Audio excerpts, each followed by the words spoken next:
In progress, okay.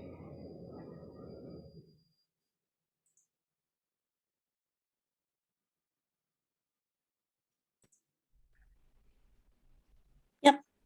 Okay. Yep. So what we're gonna do is, I'm going to introduce Tony, and then I don't know who's on Zoom, because I'm gonna get on in a second, but I'll turn around so you can see me.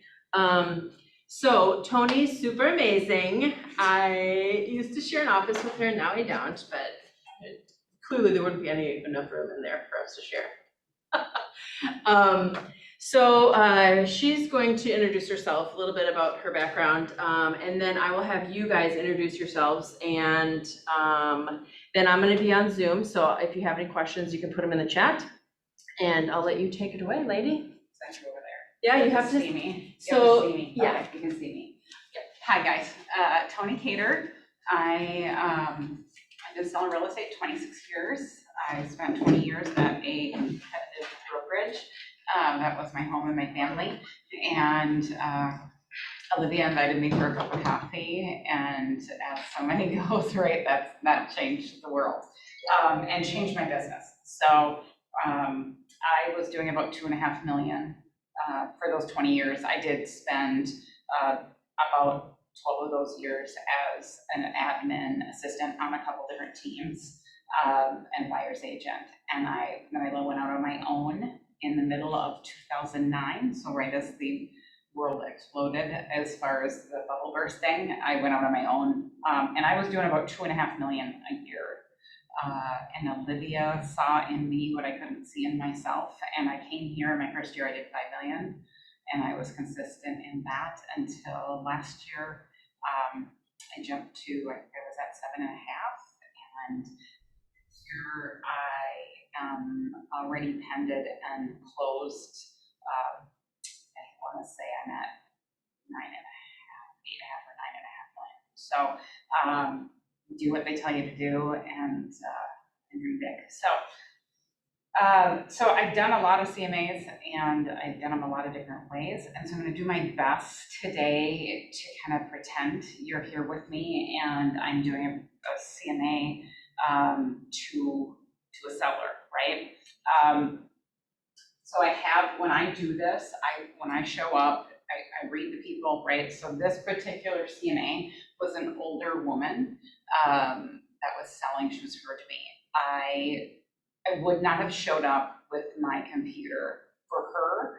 I wouldn't have showed up with my computer and the CMA and done it that way. I knew it would just be overwhelming. So I do have it printed, my actual CMA in a book, in a leather binder, super old school. But there are times when I feel like that's appropriate. I'm preferring now to go to the PowerPoint and being able to just click through on the computer.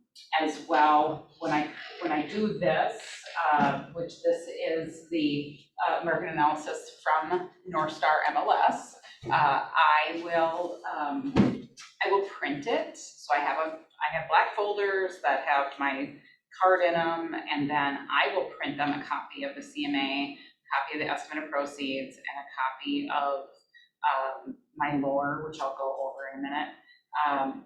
And I'll put all that in there. I feel like that's enough for them to keep when I leave. If we haven't made the decision to list when I'm there, that they've got enough data to keep. Thank you. And just let me know when you want to have them introduce themselves, and I will. So that's me. I'll so pull them up. Why don't you go ahead and have everybody. Okay, so if you guys can put your cameras on, and I think once you put your camera on, you should show up on our screen. Oh, yay, look, it's working. Oh, I was like, this is gonna be really interesting. Okay, so, all right, let's see, Christine, why don't you go first? Hi, I'm Christine. I live in Prior Lake and I've been with Keller Williams since May. Welcome. Nice to meet you. Thanks. Okay, how about Janet? Hello, good morning, everyone. I'm Janet Christensen, and I am currently in the process of completing, well, actually I completed course 2, now starting course 3. So hopefully I can get through this and the end of September, join on with Keller Williams. Excellent, welcome. And Lindsay? Oh, you're muted. There we go. It's my first time on Zoom, so I'm learning. Hi, I'm Lindsay. I'm 25 years old. I live in Bloomington, and this is my very beginning of my real estate journey, second day here, and I start my classes this next Monday. Excellent, welcome. Yes, thank you. Cassandra. Hey guys, I'm Cassandra. I've been with Keller Williams Preferred for almost a year, just coming up on my first year now. Awesome. Nice to meet you. All right, thanks guys. And then, like I said, if you have questions, just put them in the chat and I can ask them for you. Or you can always just turn your microphone back on and speak up. Okay, so just kind of how I do this, right? So I'm showing up at somebody's house. The first thing, especially if I haven't been there, sometimes I'll do a 2-step. So I'll go over. I like that because I am more of a person-centered salesperson than a salesy salesperson. I'm all about education. So I love the opportunity to go over there and spend 10 minutes with them and just introduce myself and see the house. So I can know exactly what we're actually trying to price out. In this market, the day and age, COVID, all of that, sometimes it's just not feasible. So I'm going to present this as if I haven't seen the house, right? I show up, and in this case, I hadn't seen the house. I showed up, older woman, told me that she had done some updates, right? And so I show up with this document. I'm going to show up with this listing presentation. And then this is just lore, which is, we'll go through that language of real estate. But when I get there, for the most part, people just want to know what their house is worth. They don't want to chat about you as well. Depending on if they've ever sold a house before, where they're at, how experienced they are, I think it's worth going through this and starting here and then giving them what they want. I just think you have to be really careful on how much time you spend on this piece of it. And if you're new, that should, that's refreshing, right? You don't have to dig really deep into the who I am and how long I've been selling real estate, just some basics, right? So this is off of, we don't have Michael Lewis Marketing Suites anymore, do we? I don't think so. Okay, so I got this off of a program we used to have when I first got here.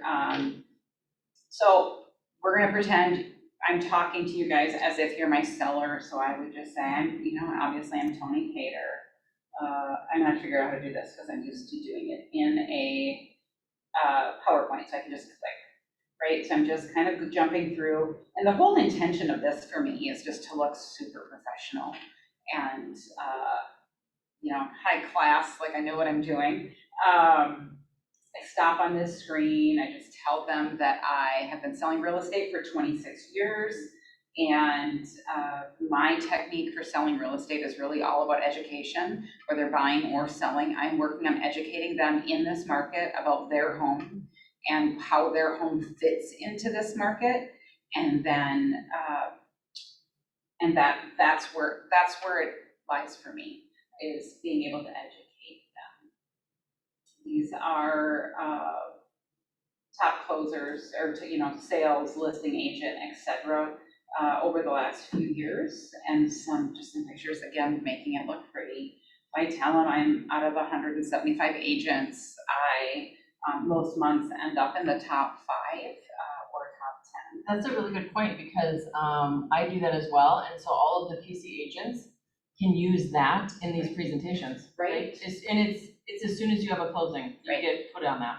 The one thing I learned about 17 years into real estate that I wish I had learned year 1 was perception is everything.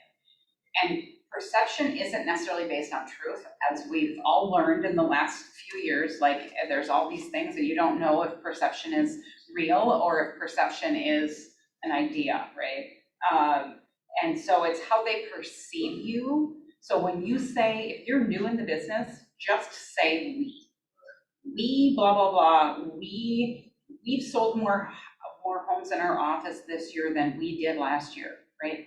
We've listed more homes this year than we did last year. We've gotten more money for our homes this year than we did in previous years.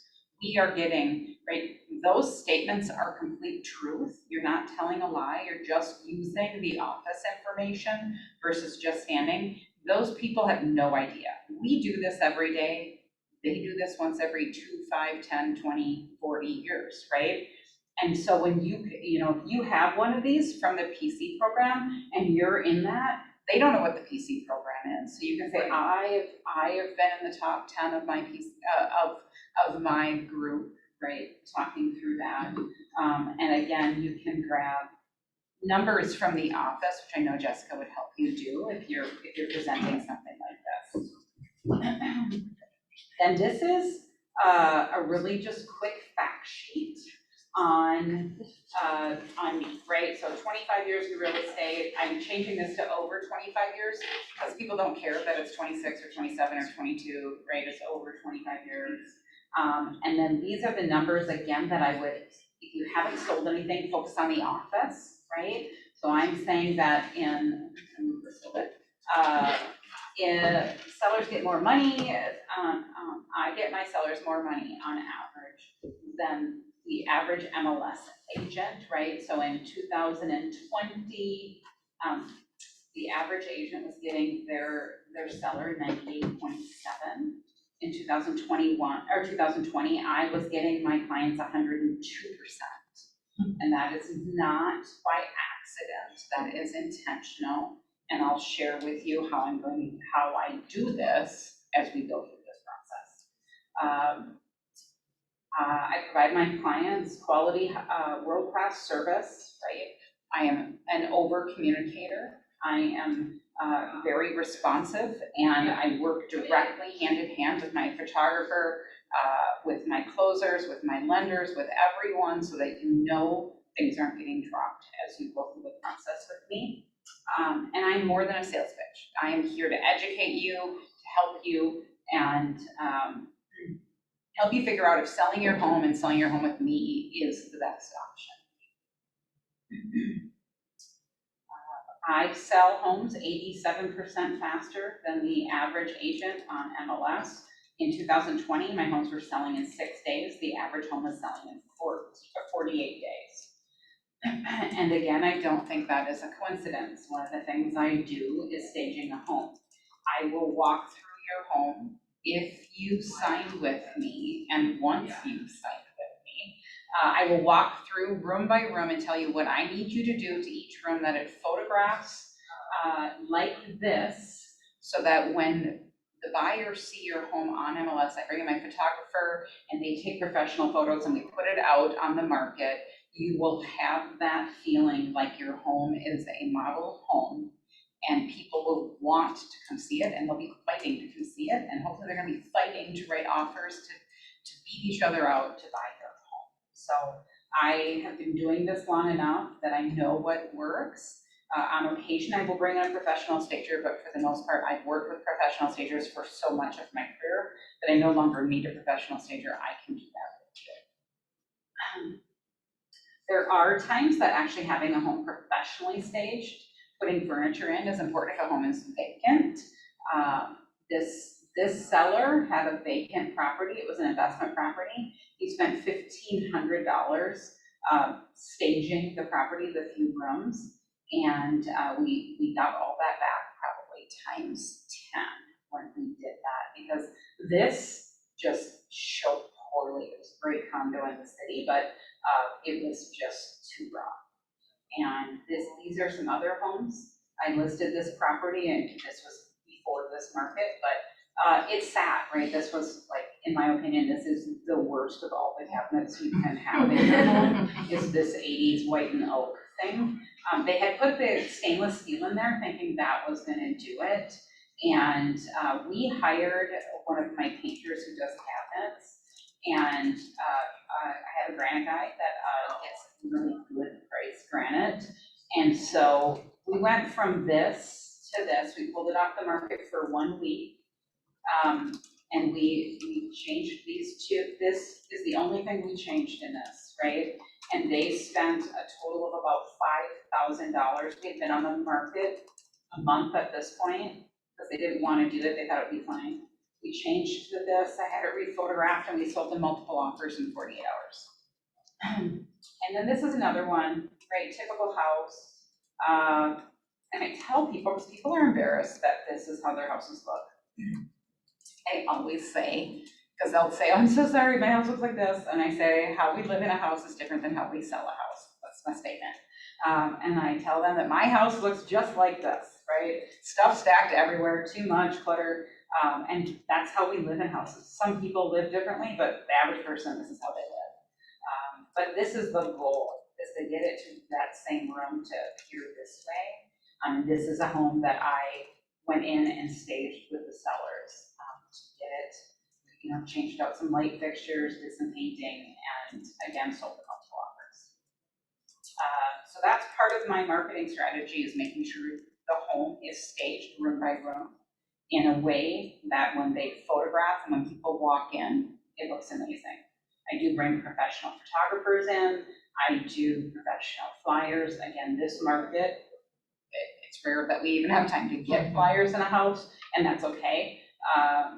Postcards, I do just listed and just sold postcards in the neighborhood. I want them to know that I'm letting the neighbors know that their house is coming on the market or has come on the market.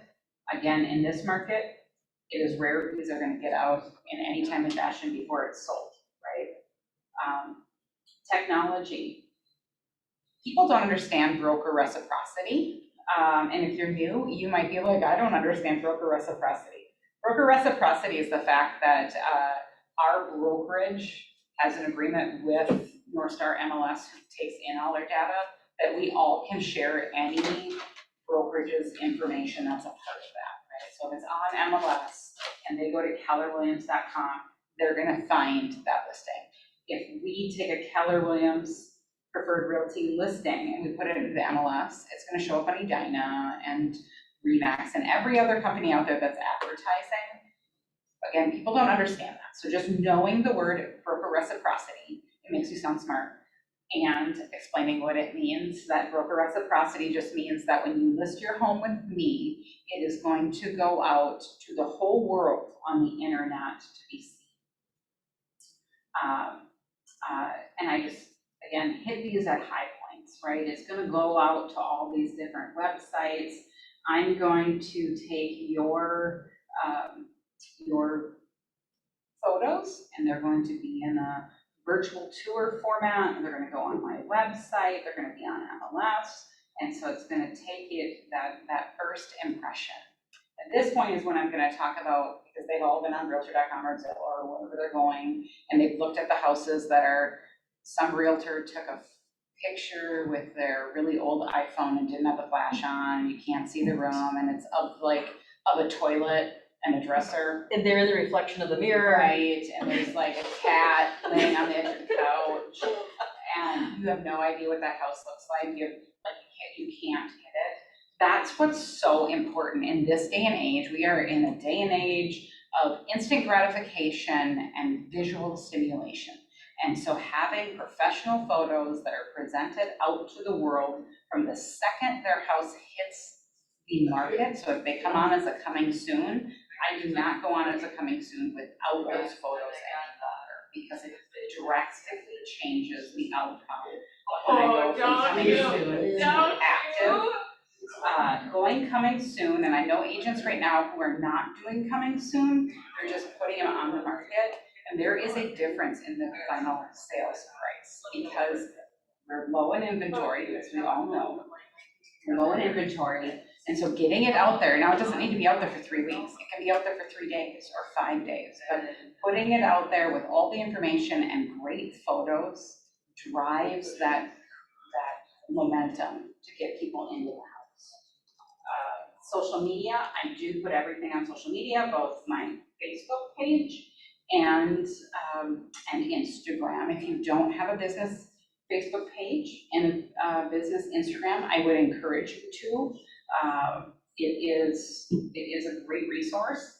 And then every time I post on my business page, on my business Facebook page, I share it onto my personal page, because for me, I have like 1,100 people that are on my personal page, and then my business page has like 500 followers. That way I'm not missing anybody, right? So I had a guy from high school that I talked to once in high school, and it was in French class in 10th grade. This is 1986. Oui. Yes. And so think 1986 Madonna fashion, right? I'm super dating myself, right? Big sweaters, tight jeans, whatever.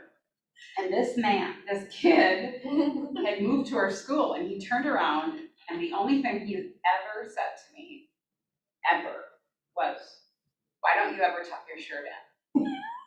And that's my entire relationship with this kid, I'm not kidding, right? And I was so offended by it, because I was thinking, because I've got a tummy and it's not in, right? Why would I tuck my shirt in?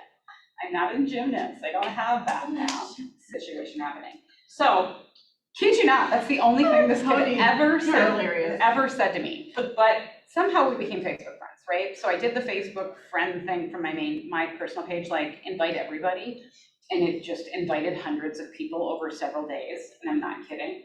And it built this 1,100 person following. So one day I get a phone call from this older woman, and she's telling me that she got my name and number from her son, who I went to high school with, and I was like, oh, okay. And she says his name, and I'm David, my son David. I'm thinking, okay, right? I played it along, I'm like, oh yeah, David. Got her last name, I figured it would give me the FYI to connect the dots. It was the kid who said, why don't you ever tuck your shirt in? And the only thing this kid ever said to me was, why don't you tuck your shirt in? And yet, a lot of years later, 30 some years later, he told his mom to call me to sell her house. Like crazy, right? So you just never know. So don't be afraid. build that business page and then connect your business page to your personal page and just market the crap out of yourself, because you just never know where the business is going. And then, oh, I do speak on this, again, I forget you, apologize, I'm a squirrel shiny object ball. I do talk about the Keller command and the ability to advertise on Facebook their house, right? And this is how I say it. You know how you're on Facebook, if you're on Facebook, but you're not, you're like on Menards and you're looking at a new front door, and then you go to Facebook and all of a sudden over on the side, there's a Menards ad with that exact front door, like, hey, do you like this front door? That's the marketing we can do about your home. In the backside of Facebook, we can say, hey, we want to find anybody that's looking for a home, that's searching these areas, looking at new homes, that fits your home's criteria, and your home ad is gonna pop up in their feed. So they see it because Facebook knows they're looking. And that gives us more exposure to your home than just MLS. It's just another layer of exposure, because some people aren't searching MLS. They're just cruising around Zillow thinking, well, if I found the right house, or Realtor.com or Keller Williams, they're just cruising around looking. If I found the right home, I might. Or I'm looking for my son who's out of state, and oh my gosh, here it is, there's the house. So letting them know how that works, and they'll think it's a little creepy, but they'll appreciate it when it's selling their house, right? So that's kind of the extended market. At this point, you're gonna start getting glazed over eyes. And so I just blop through. Keller Williams is the #1 in the country. We have more agents, we sell more homes, we get more sold, we get more for people. And we're not only national, but we're worldwide. We are a global company, so whether you're here or moving to the Bahamas to go buy a second home, we can help you. Oh, and that map, we should find you a new one, because we're in 58 countries now. Nobody notices. I know. It's really not. It's just me. It really would just be more work trying to put a map in there, so Right. they don't pay attention. Worldwide. I spend 35 seconds on that, right? Not even 1 second on it. So I tell them about my app, right? I have an app. You can search, you can save where you want to live. You can figure out between here and work all the neighborhoods and save them, and it'll let you know, besides me setting you up on where you're going to search. And then I get to marketing. I just breeze through all this. I tell them I can see that you're a little bit overwhelmed, and we're not going to go through all these marketing statistics here, because we're really going to talk about that when we look at your home. But what you do need to know is, if you price at market value, you're likely going to get really close to that. If you're pricing above market value, the likelihood is you're going to stay on the market longer and you're going to get less. It doesn't matter what you paid, what you need, what you want, the cost that you spent on rehabs, that does not affect the value of your home. It is all about where you sit in the market versus your competition. And so I'm just gonna jump through these again and jump through things. And I get to this. This is explaining commission. I'll say to them, do you understand commission and how it works? And they're gonna say, no. And so then I explain that I charge a 6% commission. And how that's divided out is myself and Keller Williams Preferred Realty, we share 3.3% of that. We split that between us. And then I pay out 2.7% is what I choose to pay out. And that, because a lot of agents pay around there, and some pay less and some pay more, but I feel like that's an appropriate, of the 6%, that's what I pay out. And that's split between the buyer's agent and the buyer's broker. So that 6% is paying for the whole pie. And then I explained that if we go to buy a house and they use me to represent them, they're not gonna pay that commission. The list side is gonna be paying my commission on that. And then we get to these details of just kind of the step-by-step, what happens next. If you decide to work with me, we're gonna sign a listing contract. And once we get that contract signed, we're gonna go either withheld or coming soon. And the difference of those two is withhold, you cannot advertise it. You can't put a sign in the yard, you You can tell people in our office about it. You cannot go out and tell other brokerages unless they specifically ask about the house, but you cannot advertise it, right? But if you had a buyer, you could show it if you had, but you can't go on Facebook and put a big ad at that point. As coming soon, you can advertise the bejeebers out of it, but you can't show it till it goes active. So those are the two differences. So I normally do withhold if the house is not ready.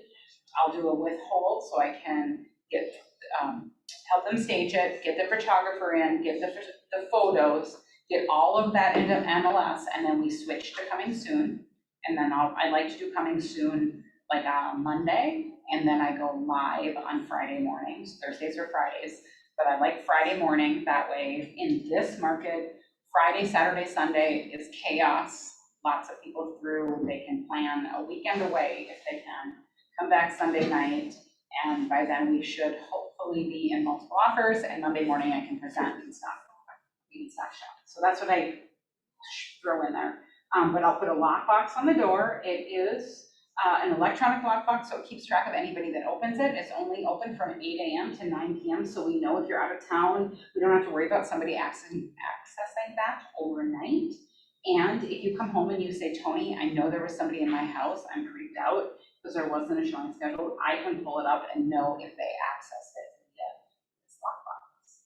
We measure the rooms, we get a photographer in, we get a sign put in the yard. Again, once it goes coming soon, we'll enter it into the system and then we'll go active. Once we're active, they're gonna schedule showings via text or email. You're gonna confirm or deny them. Again, unless you're out of town for the weekend, then we can just do go and show. And then feedback. Maybe 50% of realtors give feedback, but that feedback will come to you via email or text, depending on how we decide we want to receive that, so that you can see what other agents are finished out here. Open houses, I like to do open houses. I personally don't do open houses, it's not my gifting. But I do have my listings held open if the seller so chooses to have an open house over that weekend.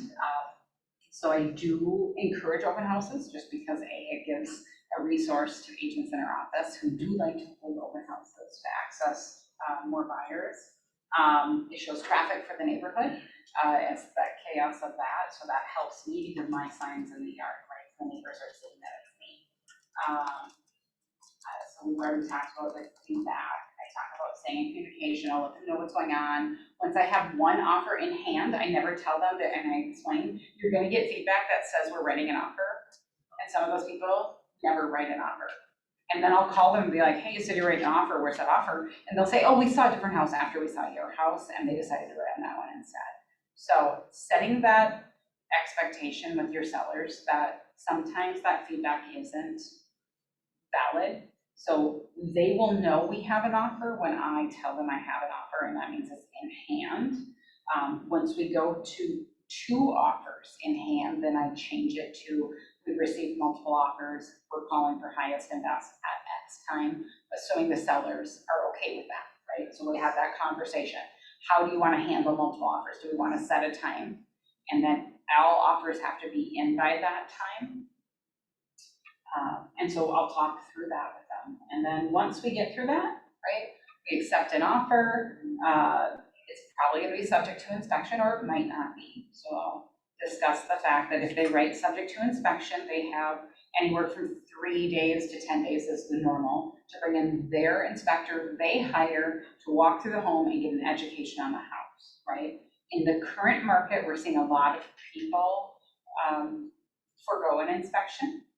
What I have started doing with my single family listings is encouraging my sellers to spend the $400, $500 and get an inspection of their home in advance. So when we go coming soon, there's beautiful photos, there's a seller's disclosure, and there's a third-party inspection available to the buyers. So if they want to write without having an inspection, we're kind of setting up a CYA that my sellers not only told them everything they know about the house, but they hired an inspector because they want to make sure that these buyers know what they're getting into before they write. Yes? So if you do a pre-inspection on the house, do you then redo the seller's disclosure to include anything that's found in the inspection, or you just have 2 separate sheets?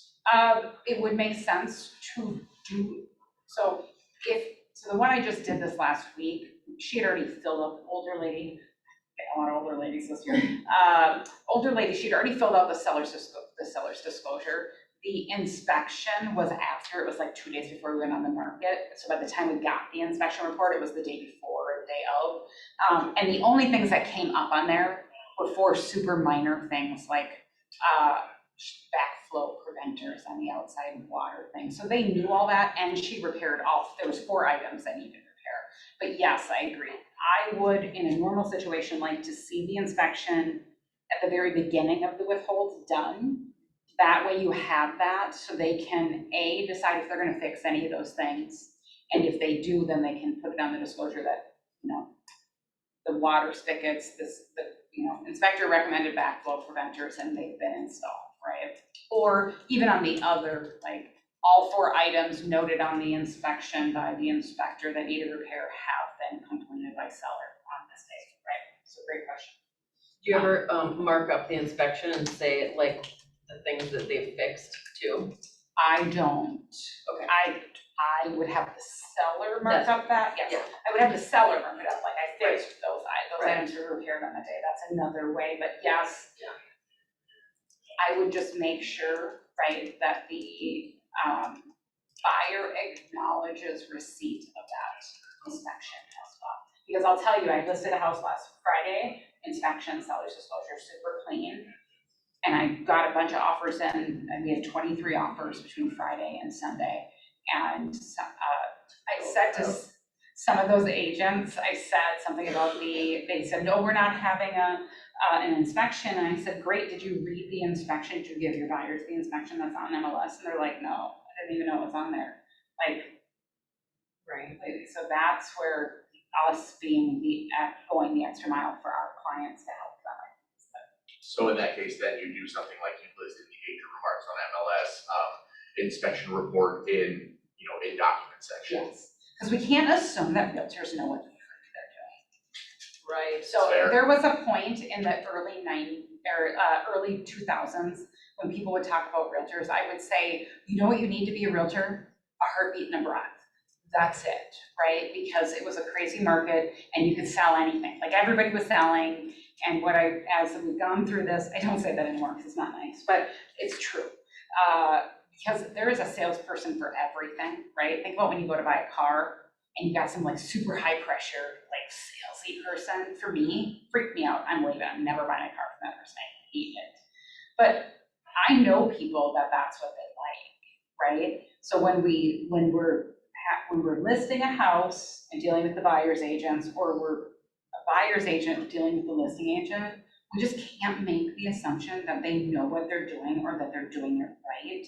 It's really falls on us for the protection of our clients, just to kind of think beyond what's obvious, right? And that's, as a new agent, that's hard to do, but I will tell you, again, 20 years, you weren't here before, but I was 20 years with a different brokerage. I'm almost 6 years with Keller, and there is no place like Keller Williams. If I could go back and start my career over and start it here, my journey in those 26 years would be completely different. I wouldn't be Tony Cater Realtor.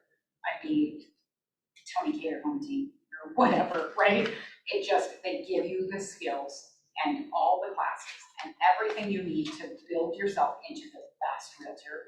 And then the ability to dream big, to build whatever that is, whether that's a team or selling $3 million a year or whatever that is for you. This is the place where they're gonna help you. We, I shouldn't say they, I should say we are gonna help you do that.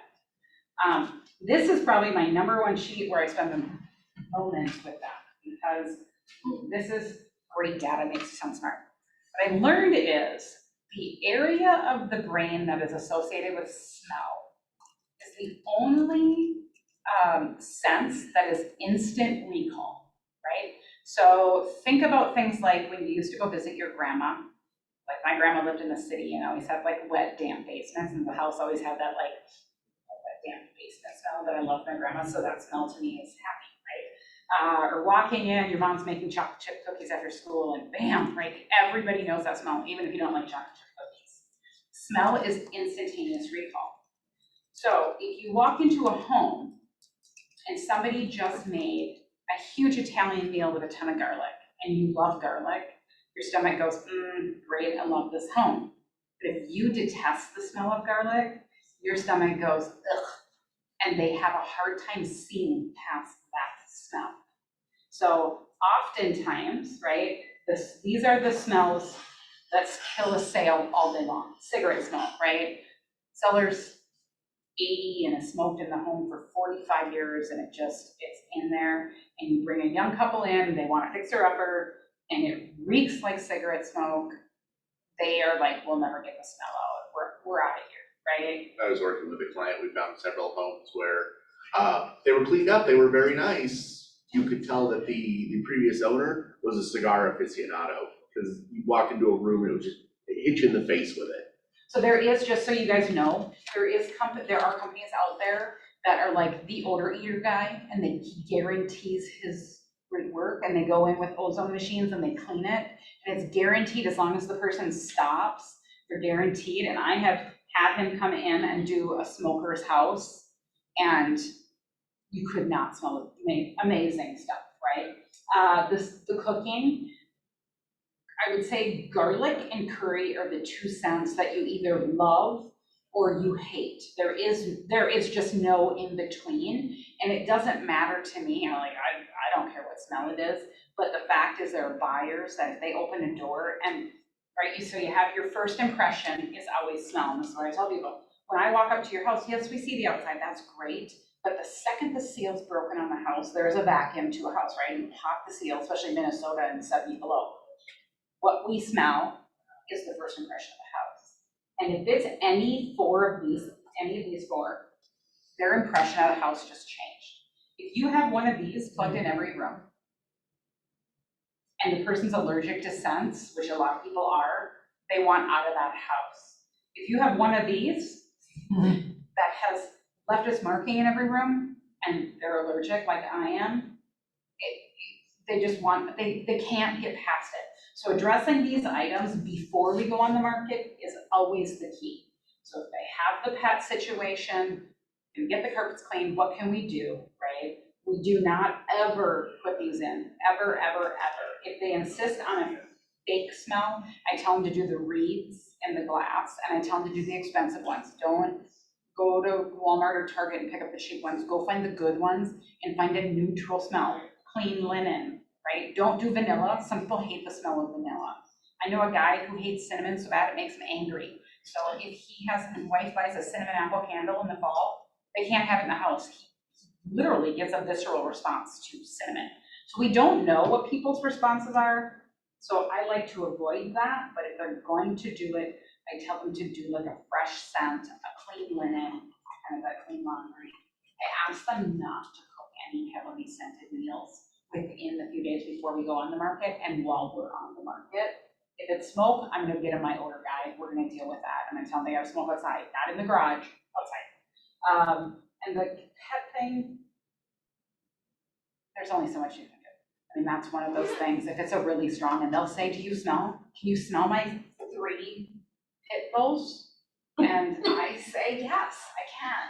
And so I would suggest that you get a good cleaner, wash the walls, clean the carpet, right? I love pit bulls, I love dogs, but you gotta be careful with that. So this is where I focus, is the reality is fresh flowers, lovely smell, but these two are your ticket to a home sale. And it's chocolate chip cookies and a fresh baked apple pie. And they give me the look like, really, you want me to bake apple pie? And I say no. So you can put in a glass container, applesauce, sticks of cinnamon, some cloves, some vanilla, a little bit of water, and throw it on the stove, or you can put it in a glass like Pyrex container and put it in the oven on low. And while you're getting the house ready to go live, have that just sitting there smelling, shut the oven off and leave, and your house is gonna smell like a fresh baked apple pie all day long, right? And even if you don't like apple pie, it smells like home. Same thing with cookies. Before you go live, before we have an open house, if you're home, get a thing of Toll House, make some cookies, throw them on a plate, with some napkins with a little note that says, thank you for showing my house, feel free to help yourself. This smell, again, I know people who do not eat chocolate chip cookies, but they love the smell of it. right? These smells are home. And when that door pops open and you smell cookies, your brain goes to a different space than when your brain smells Hawaiian tropic air from freezers, right? So this is really just a key thing because those scents can add to the sale or they can take away. I know whenever I go into a home and they've got air fresheners everywhere, my first thought is, what are they covering up? Right, and sometimes it's not that, and I used to say that to people, but the reality is, some people just like a strong smell, right? Like they love a smell, and so that's part of the reason you get a different smell in each room, because they really like lavender in their bedroom, but then they like an orange in the kitchen and the living room, but like more of a Hawaiian tropic. In the basement, they're gonna go with a pine for a scent, and in the bathroom, they're gonna do experiment, and your brain's gonna go on fire, right? So I do go through, I tell them I'm gonna send them, before we go on the market, I'm gonna send you a list of what to do for photography. The photographers have a list, and that's how we want it when it goes in the market. I don't want towels in the kitchen sink. I don't want rugs on the floor. Rugs make the area feel smaller, so big rugs we'll talk about, but kitchen, the bathroom, rugs all gone. And that's kind of where we stop. Any questions? No, because right now they're overwhelmed.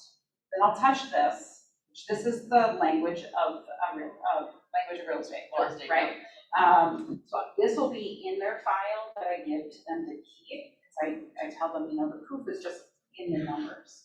So 16 county MLS area, this is actually for the first half of 2021, so I've already touched on those other numbers, but we're up 13% in the 16 county metro, I'm up 61%. Wholesale volume is up 33%, I'm up 201%. Average sales price is up 12%, mine is up 227%. List of sales price, that the average realtor is getting 102%. We know people are selling over market value, right? Multiple offers. I'm getting 108%, and I pause here and I say this 6% difference isn't just happening. It's because of everything I just told you about, from the staging and marketing before we go on the market. And then average days on the market is 31 in the 16 county metro area of all homes, and mine is 3 days. So then we jump up where we at. Okay, so here's a market analysis on a house I listed in Shakopee. Again, I used the North Star MLS, both mine. And this is a neighborhood, so it's easier, right? At the time, and this is old, this is from when I listed it back in March, April, we were on the market. So this was so her home is a 3-bedroom, 2-bath, 2,100 finished square foot, 1988 split entry with a 2-car garage. Get backed to a walking path, bless you. Thank you. Nice, not huge yard, but decent sized yard, just normal, but back to a walking path above the car. Okay, so and it was built in '88, and besides the carpet and a little bit of really light cream paint in a few spaces, it was fully 1988 still. This property was active at 319,000, 3-bedroom, 2-bath, 2,100 finished square feet, built in 1970, but it was a rambler, and again, I'm trying to stay within the same pool of that an appraiser is going to look at, which is within a mile, preferably a half mile, and apples to apples. But this property was the only one active at the time at 319, but it was updated a little bit more. And then the coming soon was a split entry, 4-bedroom, 1-bath, so one less bathroom, similar square footage, but built in 92, and again, 299.9. And then we had a couple pendings, a 265 and a 329.9. They both were 4-bedroom, 2-bath. They were a little bit smaller square feet, and one was a split entry and one was a 3-level split, right? And so days on the market on this active, it had been on 14 days at the 319.9. The pendings were on 3 days for the 329.9 and 20 days for the 265, right? And in today's market, 10+ days on the market, probably is indicating condition pricing issue, right? And I know that's crazy, but that's just our reality today. And then these were all solds, right? And the solds I had to pull from because there just wasn't, especially in March, April, there was just no inventory. They had all sold back in October, November, December. That was the closest I could get.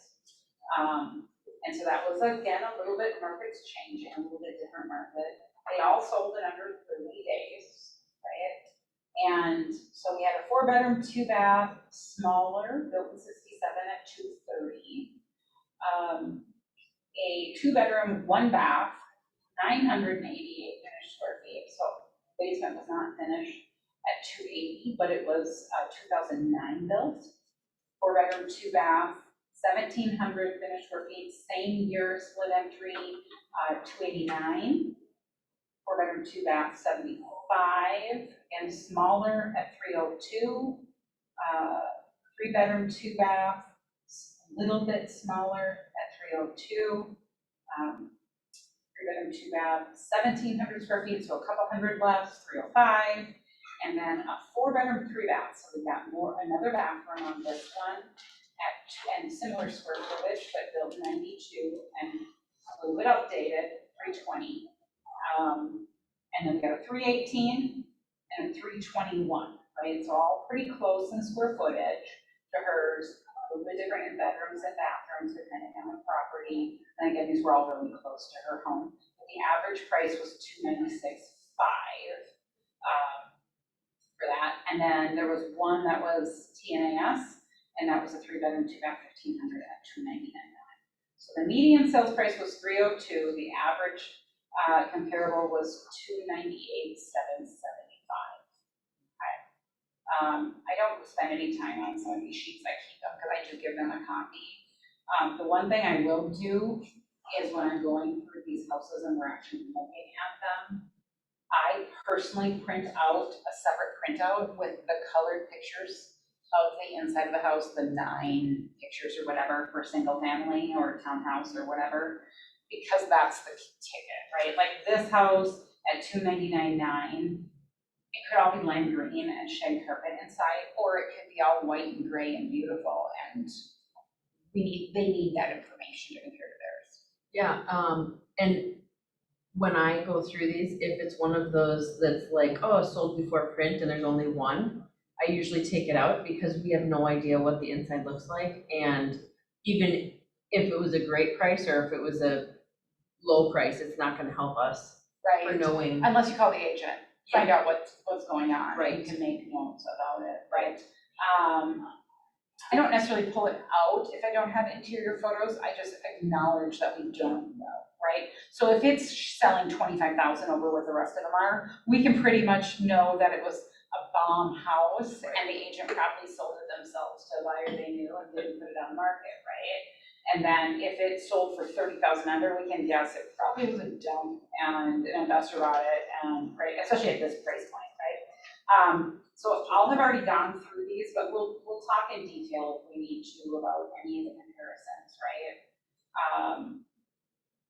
And so I'm just gonna blast through them, right? So again, it does the averages, the minimums, the median, days on market. I don't spend a lot of time because I've already talked about it.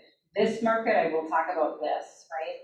The fact that we have 1, 2, 3, 4 of them that have sold for more than, or 5 that have sold for more, and a couple of them have sold at, tells me that some of these people overpriced for the condition, because in this market, like this should be the norm, just because we should have a ton of multiple offers driving that price up to probably what it would. So my recommendation on this process, now I did the CMA, I had not seen it, but the older lady, she said she had done a little bit of updating. I said $274,900 to $294,900, and that at that price point, we should expect multiple offers. So I am going in and encouraging my sellers to price on the conservative, because what I'm seeing right now, which we've seen before in sellers markets, is we hit a cap, and some agents are telling their sellers they don't have to fix their home, they don't have to get it ready to go on the market, they can liverwurst and let their cat pee on the carpet and throw it on the market with one bad dark picture and then the property's gonna sell, right? But we're hitting, for 50,000 more than the neighbors did, that was nice. We're hitting those caps. And so that's when we're starting to see these houses that are on for 25 days and 35 days or 12 days. And so I'm encouraging, I love multiple offers. Because when people fall in love with a house, they lose their flipping mind, right? So I have a buyer and they say, we'll spend 300, that's our cap. We're not going over 300. We're approved to 400, but 300 is our comfort zone. And then I walk them through this house and they realize it's awesome at $299.9 compared to everything else they saw at $299.9, and all of a sudden they're willing to go over 300 because buyers are liars. And so that's an 80s thing too, or it's an 90s thing. Buyers are liars, and they all are. They say what they want, but they're not sure what they want. It's our job to help them figure that out. So I encourage conservative pricing, great condition, amazing photos, great smells, and let's see if you fall in love and go crazy. Because the price of this home, in my opinion, at this point in time, was $295 to $299 is where I expected that house. In a normal market, that's where that house would have fallen based on these comps, condition, etc. It didn't have new siding, it did have newer windows, it had an older deck on it, and again, it was not up to date. So we went on at $299.9. It does not close for another week to be sold, subject to her finding a home of her choice. And we had 8 offers. One was at ask price. Everybody else was significantly over, and I mean significantly. It closes on the 9th of September, so that was back in April. We went on the market, we went live, I want to say maybe around May 1st. And we went on for a weekend. She left out of town. We went on for a weekend, had a couple opens, 8 offers. She wouldn't even accept the highest price offer. She thought it was too much. She refused to accept it. But the second to the highest price offer, we actually negotiated for it to fall in between. She felt okay with that price. What was her reasoning for, like, that it wouldn't appraise, or just? So the appraisal piece, when I talk to people, I say, if I'm listing a house at 200 and we get offers and it should be a $200,000 house, and they know that, and we get an offer at 225, 230, 235, 255, right? The reality is that 255, is it gonna appraise? Well, good mood appraiser on the right day, we might. Bad appraiser on a bad day, we're not, right? But the reality is I have a 235 and a 255, and all the other apples to apples are the same. Their ability to close on time, their percentage down, their lender they're using, all those things, they've got a good agent. You're comparing apples to apples. If I'm confident it's gonna appraise at 235 and this offers 255, I'll tell my seller every dollar over that 235 is going in your pocket. At 235, we know what you're getting. At 255, you're likely gonna get something in between there. Again, we're getting appraisal guarantees, so that changes things right now too. That's not a normal situation, it's just this market we're in. And I expect that to go away at some point when this market turns, that will go away. But I just encourage them, like, don't count those pennies, because until that appraisal's done, we're not gonna know. But if it's $1 over, it's $1 more. So I had a PC agent, her very first listing, she listed it for 4. She texted, and we went all last week, and we went through all of the different scenarios, right? She gets, I said, you gotta get an appraisal guarantee, right? So they got a $15,000 appraisal guarantee. They were offering $440, so if it appraised at $425, they get their full $440. She gets a text 2 days ago. Guess what happened?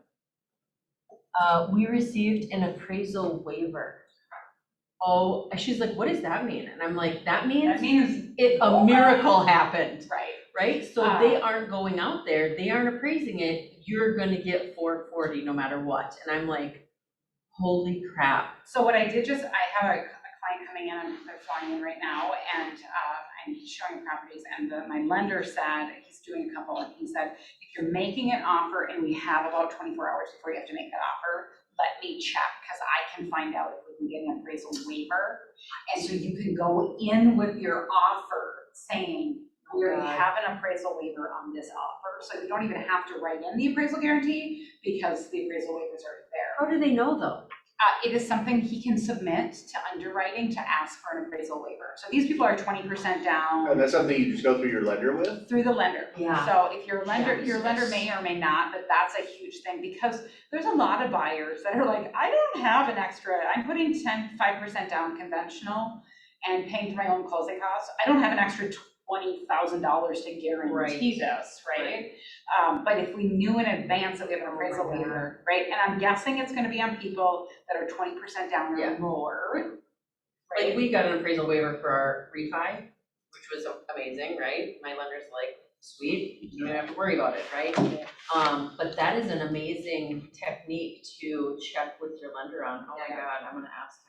Yeah. Sorry, I gotta text my lender I'm right now. texting him right now. Ask and see if they do it. If they don't do it, find a new second lender. or find out what they need to make that happen. Like, Yeah. is it only on conventional buyers over 20% down? What's the criteria to get that appraisal waiver? Because that's huge, that helps. So I did have one recently that we listed at $399,900. We got an offer first day on the market at $441,000. The house was only a year and a half old. And they decided they didn't like where they were living and they wanted to move to a different neighborhood. And they were building, not subject to the sale of that home. So when we got that offer, we sat down and I just said, I got 0 comps to justify this pricing. So real quick question back on the waivers. How does that work if we've already submitted an offer where we've said, we'll cover $10,000 of any potential? Then you'll know, your buyer will not have to cover anything. Okay, so even if we've already written that into the language, we've already done it, if we get that waiver. It's appraising. Okay. So on this particular property, I talked and talked, don't count that, there's no comps, but it might happen. But it's everything else, because again, they were selling subject to closing the same day as their new construction build, which was still up a little bit. And our appraisal came in at 405, 441. And they had put in a $5,000 appraisal guarantee, but that was a low appraisal. Now, I understood it because the area that it's in, within the area, is a really hard space because it was kind of a weird location, so there weren't a lot of comps. Now, do I think the appraiser could have made adjustments because of that, right? And I did have the information from the builder that to rebuild that house was $425,000, and they couldn't rebuild it because they no longer offered those upgrades. And that builder felt like those upgrades were really imperative, so they weren't surprised. So I expected a $425,000 to $430,000 appraisal, and then the $5,000 guarantee was what I was hoping for. I didn't expect it to appraise for $441,000, and then I set that precedent. But $405,000 was low. So we went back and we asked the buyers to just give us their very best, and he went up $7,500, so he agreed to $412,500. They were happy at $400,000. Like, that's what they needed to get out of this house. They were making money and they'd been there a year and a half. So they were super happy, but if I hadn't told them in advance, it would have been an ugly conversation. So just make sure that if you're questioning whether it's going to appraise, have that conversation in advance and just explain that these are the comps, this is why we priced at this point. This guy's offering over here in left field, and if one of the fields, they're out in the field. And so let's be realistic about this in advance if they don't have the appraisal guarantee or if they can't get the appraisal waiver. And I would guess other agents don't know about the appraisal waiver option either. No. So if you're getting an offer and somebody's doing that, you might want to suggest, if you're doing a highest and best in like 2 days on your listing, suggest to those agents to see if their people can qualify for an appraisal waiver. Because then it's a win-win for everybody. That's it. That's my presentation. And then what I got really good at just in the last year and a half, after 26 years, if I say this. How does that sound to you? You're like, oh, so you think $299,900, is that pretty good? It think that would be good, and especially if you're going to multiples, and they say, yeah, and I say, great. Would you like me to send you the contract for signature today? Would that work? I can send it to electronic signatures. Learning to close is the key to real estate. It took me 25 years to figure that out. It was like, I don't need to close. They'll just tell me if they want to use me. But you can ask. That's not going to kill you. It's practice asking. Like, right? Ask your kids if you have kids. Like, would you like to have ice cream or would you not? Right? Like, think about it that way. Like, you're offering them something amazing. They're See, getting now my girlfriend's gonna walk in on me negotiating with the cats and it's gonna be weird. negotiate with your girlfriend. Would you like me to do the dishes, or would you like to wait and see if there's somebody else that would like to do the dishes? And she's I like gonna be my bed, the couch is not comfortable for right, and she's sleeping on, gonna say, so- I'd like you to do the dishes, and you're like, great, I think that's a great choice. I'll get that done, right? It's that practicing just asking the question, and for me, again, I'm not salesy, I am relationship. And so I didn't want to impose on someone else, like making the assumption that they would want to list with me or work with me as a buyer. I figured if they liked me, they would tell me that. And that's a really bad business decision. So I'm sharing that in an effort to help other people just know that what's the worst answer that's gonna happen? They're gonna be like, we're not really sure yet. Great. We're gonna go Can with, we think we might go with cousin Jim. So I just had a market analysis that I did. I was showing them. I just updated my lore because I got a call off of Google. Like, hey, we found you, we Googled realtors in the area. Will you come do a market analysis on our house? Blah, blah. So I set up, I went over there and did it. It was a weird couple and they appeared to be getting divorced and they were old and the house was kind of crappy and they wanted too much for it, but I would have listed it. And so I go through everything with them and I leave and I just said, you know what? I knew I was in competition. There was an EXP folder on the table and I saw the guy leave. He was 10 minutes over on his appointment, so I had to sit in the car for 10 minutes. So I just said, what are your thoughts? When are you gonna make a decision? And they're like, well, we have another realtor coming, one more coming, and that's great. I'll wait to hear from you. If you choose to work with me, I would love to do it. I would be happy to help you get this home sold. If you choose to work with somebody else, I wish you the very best of luck. And maybe I can bring a buyer, we'll see. And I left, and then she messaged me and asked me to email stuff to them, which I had left them everything, but I think they're getting divorced, so she wasn't living there. And then I got a Facebook message. She found me on Facebook and sent me a Facebook message saying they went with their family member, Mr. EXP, right? And I Googled him and I asked for his name and I asked when it was going to come on the market in case I had a buyer.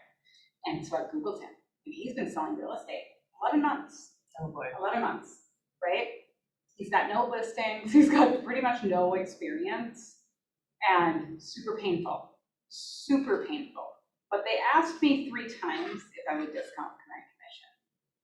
And I said no, I wouldn't, even in this market, because it needed a ton of work, and it was gonna need a ton of hand-holding, and it was gonna be a project to get it on the market. So I said no, so I'm living with my decision that I didn't discount that commission, and I lost it. We'll see what the little cousin does to get it sold. So if they ask you for a discount on commission, other than no, how do you handle that? I don't know what's happening here, but, well, what I told them is I went back to the lore and I said, the average agent is getting 102% and I'm getting 180%, which is a 6% difference. So the reality is if you list with somebody else and you get 102% and you're paying a 4% commission, you're really getting 98% of the list price, let's say. But if you list with me, right, and I'm at 6% commission, right, you're getting 100%. Right? Like what I'm doing to help you is getting you that much more that I'm covering those costs. Like I'm putting more into this to get you more that you, on the end of this, the bottom line out the door, listing with me is likely going to get you more than listing with any of those discounted commissions. I'm not discounting the photography I put in there. I'm not discounting the ads I run. I'm doing everything I can to get you top dollar, and that's proven in the numbers. And those are statistics that I'm not making up. That's just the facts.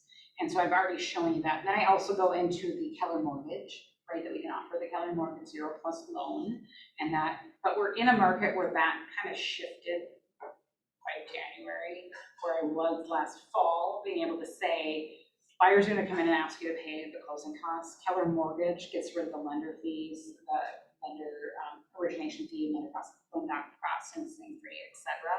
So we can offer that to any buyer on your house if you list with me. It has to be a Keller buyer or a Keller listing that gets that opportunity. We can go back to them and renegotiate it. We can get those closing costs. We can offer them to go to Keller and get approved and wipe away those fees.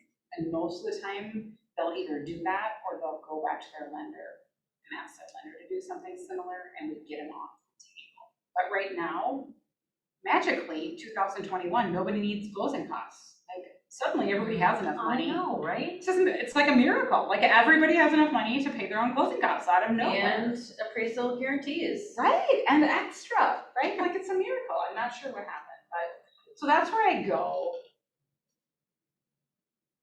There are times I have discounted commission, full disclosure, and it is normally because I'm a sap sucker, and I go in, like, if these people were like, we're getting divorced, and, you know, like, I might have been like, you know, we felt bankruptcy, like, I'm like, okay, I'll help you, right? If I know there's a struggle there, right?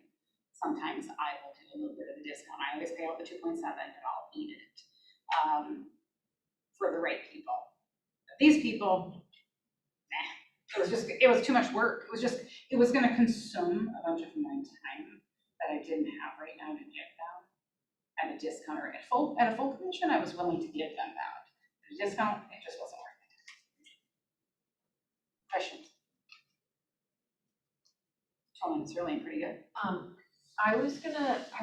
Okay, so if I emailed you the one that I did on Cloud CMA, you wouldn't be able to pull it up there, right? I mean, you'd have to go into your email. You started doing this. No, I don't have that. Okay, so what I'm gonna do is, so that I can show it to you, I'll Come up here and send it to your email, yes, that's what I'll do. then do that. I will do that. Let me just make sure I have it in my inbox. It's handy.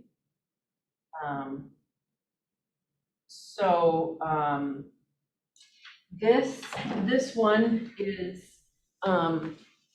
it's one that I've been, every time I did a CMA, I was like trying to log into it, and they actually,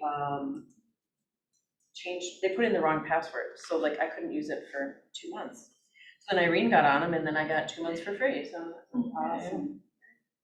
All right.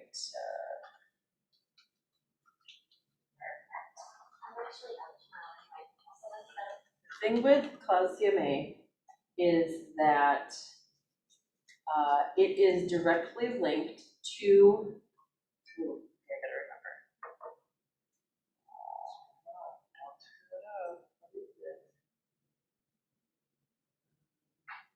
Oh no, I think it's different.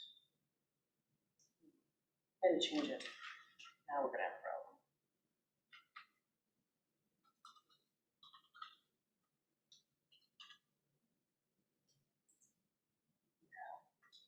Password was changed 10 days ago. Okay, I think if I go on, let's see. Can you go into Cloud CMA? I think I can, that's what I'm gonna go into the MLS. And so the long and the short of it is, I can get it for you guys for $300 for the year. I've gotten 2 listings because of it, so it's like, that clearly it has paid for itself there. And it's interactive and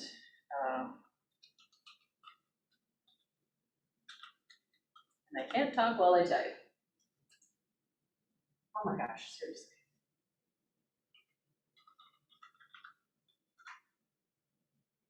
Do you guys have any questions for Tony while we're doing this?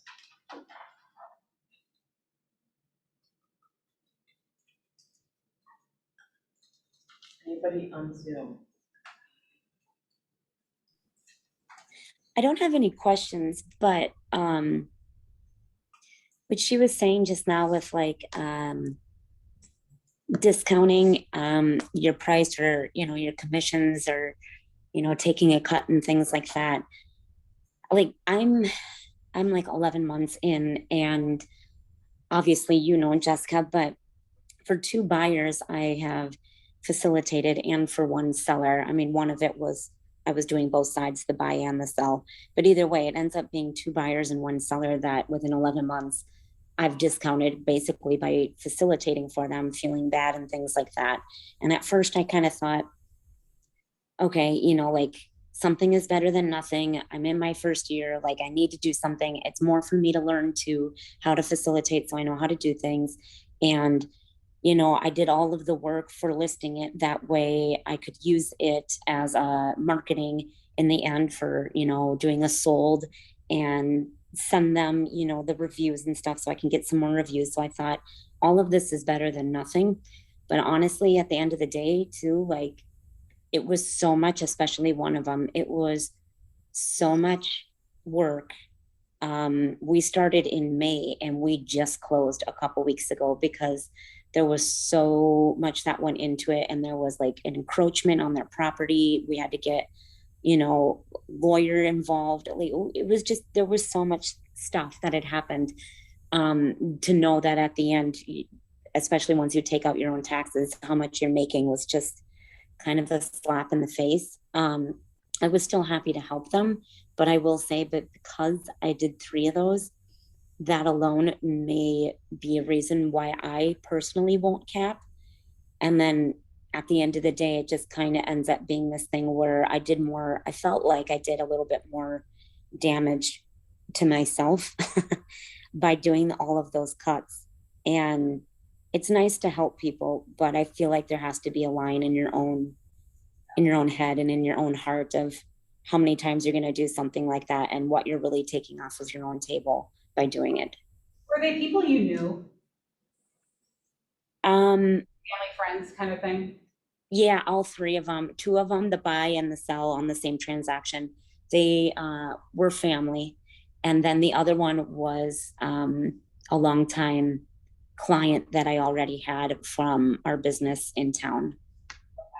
So I would, to make wine out of sour grapes kind of thing, I would encourage you to reach out to each of them, right? Give them a stack of your business cards, mail it to them, and just say, I just want you to know that what I did for you is not what I normally do.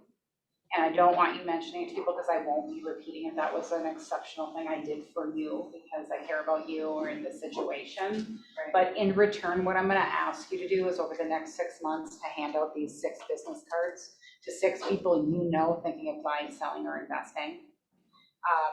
I did a great job. You were fortunate enough to get it at a wholesale cost that the rest of the world doesn't get. And I think I did a great job for you, and I think you'd agree. And so this is what I'm going to ask from you, is that you tell everybody you know about me. And set it up that way, because they closed, right? You got the job, Mm-hmm. They got it for nothing, basically. Right. Yeah. They owe you. And so do it in a kind way of, because I did this for you, I'm going to need a favor from you. And I need to make up the income I frickin' lost because I did it for nothing. I mean, I wouldn't say it that way, but I would, unless you know it really well, then I would. But I think it is totally appropriate to go ask them, because the fact is, if each of them refer you 1 person, you're gonna make, and you can do them at full commission, you're making that money back, and then they're gonna get in the mindset of referring people to you. Right. Yeah, that's a great idea. Thank you. Okay, so I'm not sure if you guys saw it, but I was in North Star. Here's what I did quickly. I went through these, and I had my property. I picked out, it's a condo, so I picked out the ones that were the past 90 days. Then I created a cart. Then I went down here to Cloud CMA, and because I have an account already, if you don't have an account, this is where you can go in and set one up. I don't know if it works with having the coupon code to get it at a discount, but anyway, so then what it does is it kind of saves all of this. It then imports it into here, so when it popped up, it would say, okay, we're entered in all of these listings into the CMA report. And then it goes through a series of questions, right? And it literally took me 5 minutes to create it. So then I go to the live report, this one right here. And this is what's really cool. It says 14 people have seen it. I sent it to my admin. I looked at it a couple times and I sent it to my client. So my client has looked at it a whole bunch, right? Because I know only 3 of those are me. And then I go to view live. This is the part where if you send the live one, you have to make sure that each of these is filled in. So like I don't have an agent resume in there, so I sent the preview, and the preview doesn't have this, right? But if we go to the live version, so this is the comparative market analysis, this is where it is, right? Like this is the background. You go to our company. This is all like boilerplate stuff. Yeah. I just put my name on it, right? Then you go down to the bottom and this thing. Okay, and then you say, you just fast forward, right? What's a CMA? Tells you what a CMA is. What is the smartest way to sell, right? And a couple of videos, right? Super cool. Tells them, well, how is MLS and Zillow different, right? So if they want, they can get very educated on this. Now we're gonna go to the comps. This is what I love. It goes this way. On our North Star, it does not. Because it stops, right? It has, when you're looking at it, it has your subject and then it has 2, right? Right. And so this goes linear and it goes all the way across. It starts out here closest to you and it starts out with sold. So then what's gonna happen is you've got your subject here and then you go across here and everything that's the same is gonna be up here. And if anything's different, it comes down here and it will be in like a red color because it's different, but everything's the same. I did 2 and 2. So then as you scroll down a little bit and you can see, you know, days on market, sold date, always really important. And then if they want to see more of the pictures, you click on this and it shows all the pictures, right? And you go back here. Is that the And- Girard complex? Bloomington? South of Portland. Okay, a different one then. And then what's cool is then you can go over here. Put it down here. Where's the button to go? C75, right, something like that. Mouse is so bad. So then I go over here, right, and it, most expensive up there at the top, right? Nice. And that most expensive one was $239. Guess what? That's still active, right? So my clients are like, oh, well, that's a nice price, but guess what else? The least expensive one is here too at $189 and that's active. So that kind of gives us the range. They were like, well, we want to get 2 for it. I'm like, well, when we look at all the comps and the numbers, the average price is $208. So let's price it at 2 and get that buyer pool that's 2 and under, and get the buyer pool at 2 and over, and then we are gonna get, you know, we're gonna get them more for the place. Right, so then this is where it's gonna go over it. There's the average, then it puts all the solds here. You always wanna have at least 3 solds, and then you'll have your actives, obviously. But the solds are what's gonna give you that information, and then look over here. A lot of days on market because it's a condo, right? But there is one that's 14 days, right? So then they look through this, average price per square foot.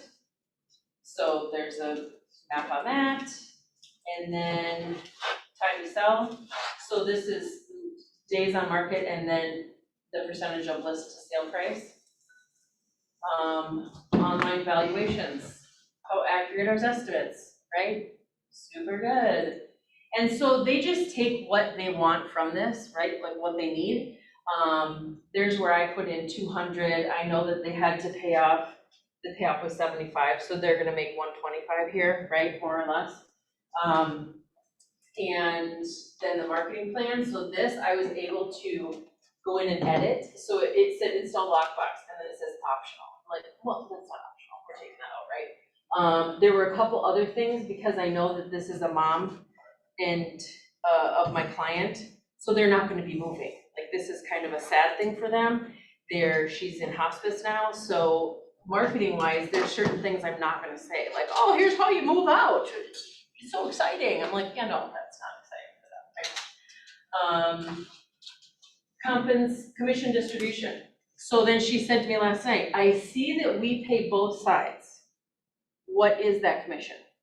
And I said, it's typically 6%. I know I'm competing with somebody, so I said it's typically 6%, and we'll do a net sheet, right? But right now, this is what I'm presenting because I'm not in person. They're just looking it over, right? Intelligent pricing and timing.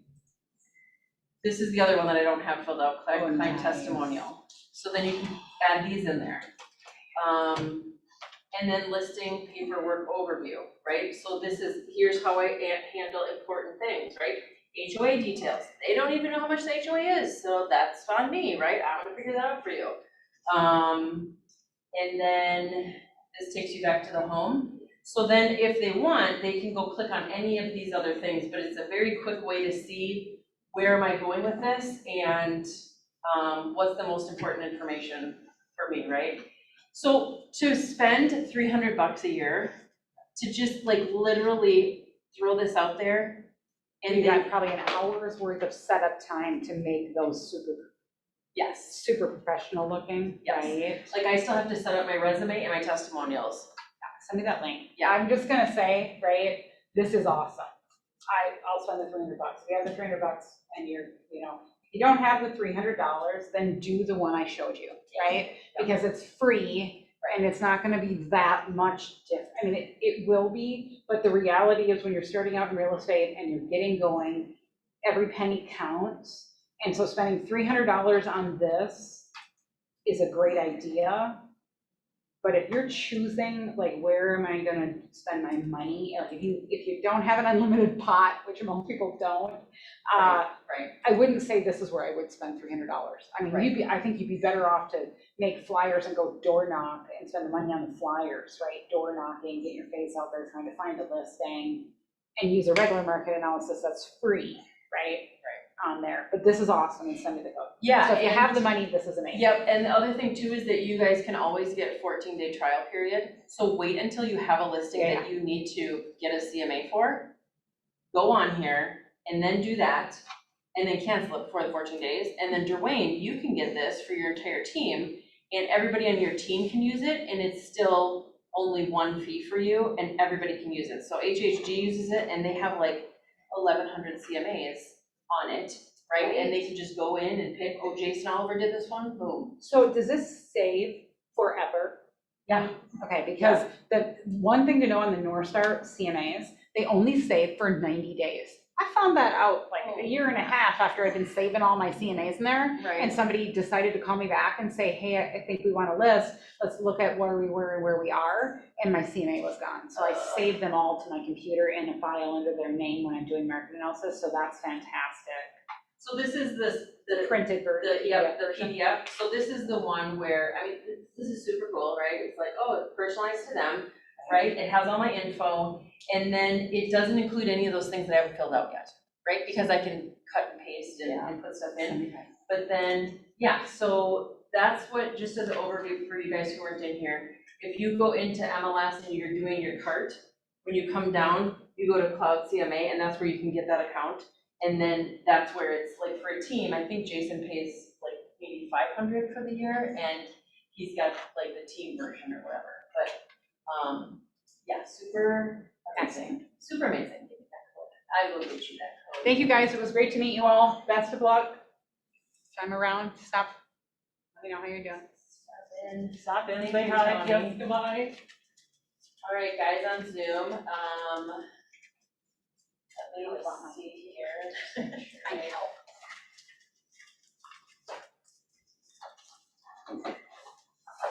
Oh, the other question that they had was, if you teach a class on the staging tips and tricks that you have amassed over your I don't. 25 years. I had a stager that I used to hire and I would walk through with her. And so I think it's one of those things, it's like, you know how some people have really cute outfits and then other people, you're like, huh, not sure where they shop. But they probably shop at the same place as the people with the cute outfits. It's just they pick out different stuff. I think it's that kind of thing. So if it's not your gifting, I wouldn't necessarily go, I mean, like depersonalize, no rugs, nothing on the Yeah. front of the fridge, clear off your countertops, right? Nothing on the counters unless my rule is nothing on the kitchen counters unless you use it every day. So your coffee maker, Right. you drink coffee, Right. keep it out. But your jar full of every utensil you've ever owned since you were in college, no, that does not need to be out there, right? No little washcloths in the sink and the towel over the front door, right? Like those need to go. And then this one, are most or some of the sheets that you use for designing your listing presentation and plug in your own personal info, or do you make them all on your own? Like when you did that presentation? The first presentation, is that what we're talking about? Yeah, the one that you, That was Yeah. Michael Lewis Marketing Suites. That was, one of their presentation offers. We used to have that as part of our office, marketing stuff, and I don't know if it's still there. I haven't used I it. can ask Sammy. I don't think it is. I feel Yeah. like I asked a while ago, because I used to use those for soul cards too, but then I switched to Command. But that's what that was, and then I just put my own photos and stuff in it. But because I saved it and as a PowerPoint, I can go in and update it and stuff. But I'm guessing Command now. We didn't have Command when I made that. Right. I'm guessing there's some Yeah. rock star stuff you can do in Command Yeah. to make something just as impressive or more. Right, so Cassandra, we'll be covering that with Sammy in the seller portion of our Thursday night classes. So I want to say September, that'll be part of the homework to do a listing presentation. So. Perfect. And then can everybody put their cameras on, because it is now Jerwayne's turn and I want him to see who's on. And then you guys get to introduce yourself, and he's going to introduce himself. He's the newest winner of the Spirit Award, kind of a big deal. He has got a beautiful trophy that's probably sitting in the garage because it's so beautiful. I'm just kidding. So, all right, so we've got a couple of people on Zoom and we're just gonna have them, usually what we do is they'll just introduce themselves, and then do you need anything on here? No. No? Okay. Perfect. Thank you, sir.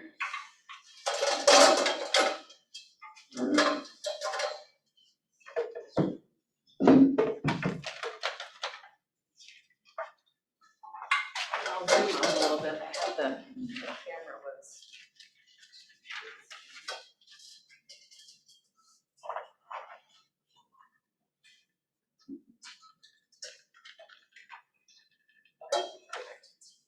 You're good.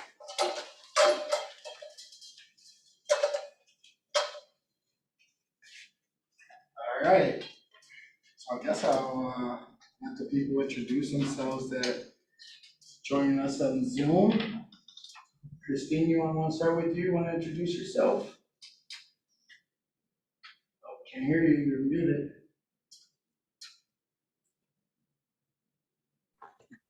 Sorry. I'm Christine. I live in Prior Lake, and I've been with Keller Williams since May. All right. It's a pleasure to meet you. Nice to meet you. Did you join KW from another office, or are you new to real estate? I'm new to real estate. Welcome. Thanks. How about I was yourself? a hairdresser for 20 years prior to this. There you go. My wife's a hairstylist as well. So, Cool. Lindsay, how about yourself? Hi, well, I'm Lindsay. I live in Bloomington and I'm just starting real estate. My classes start on Monday, and I'm actually currently working in the service industry Okay. as a bartender and server. Okay, well, so a lot of parallels there. Getting to know people and Mhm. just customer service in general. So should be a smooth transition. Yeah, I'm also in the Mall of America, so I see a lot of different people, meet a lot of new people every day. Okay. When you get licensed, do you plan on keeping some of those jobs and kind of easing on the real estate, or are you plan on just jumping in head first and 100% real estate? Well, I plan on just jumping in head first. There you go. There you go. I'll keep that job just for like a couple months, and then I plan on leaving and then doing this full time. My advice is keep it for just a yee bit, don't do too much of it because it's gonna take away from your real estate business, but use that job as leverage. Right. With people and prospect, so. Okay. Okay. All right, we got one more, Cassandra. She's she's off of mute. Go ahead, Cassandra. Hello. So I'm Cassandra. I live in Belle Plaine. I have been with KW for almost a year. But this is the first brokerage that I've been in. I've only been in it for 11 months.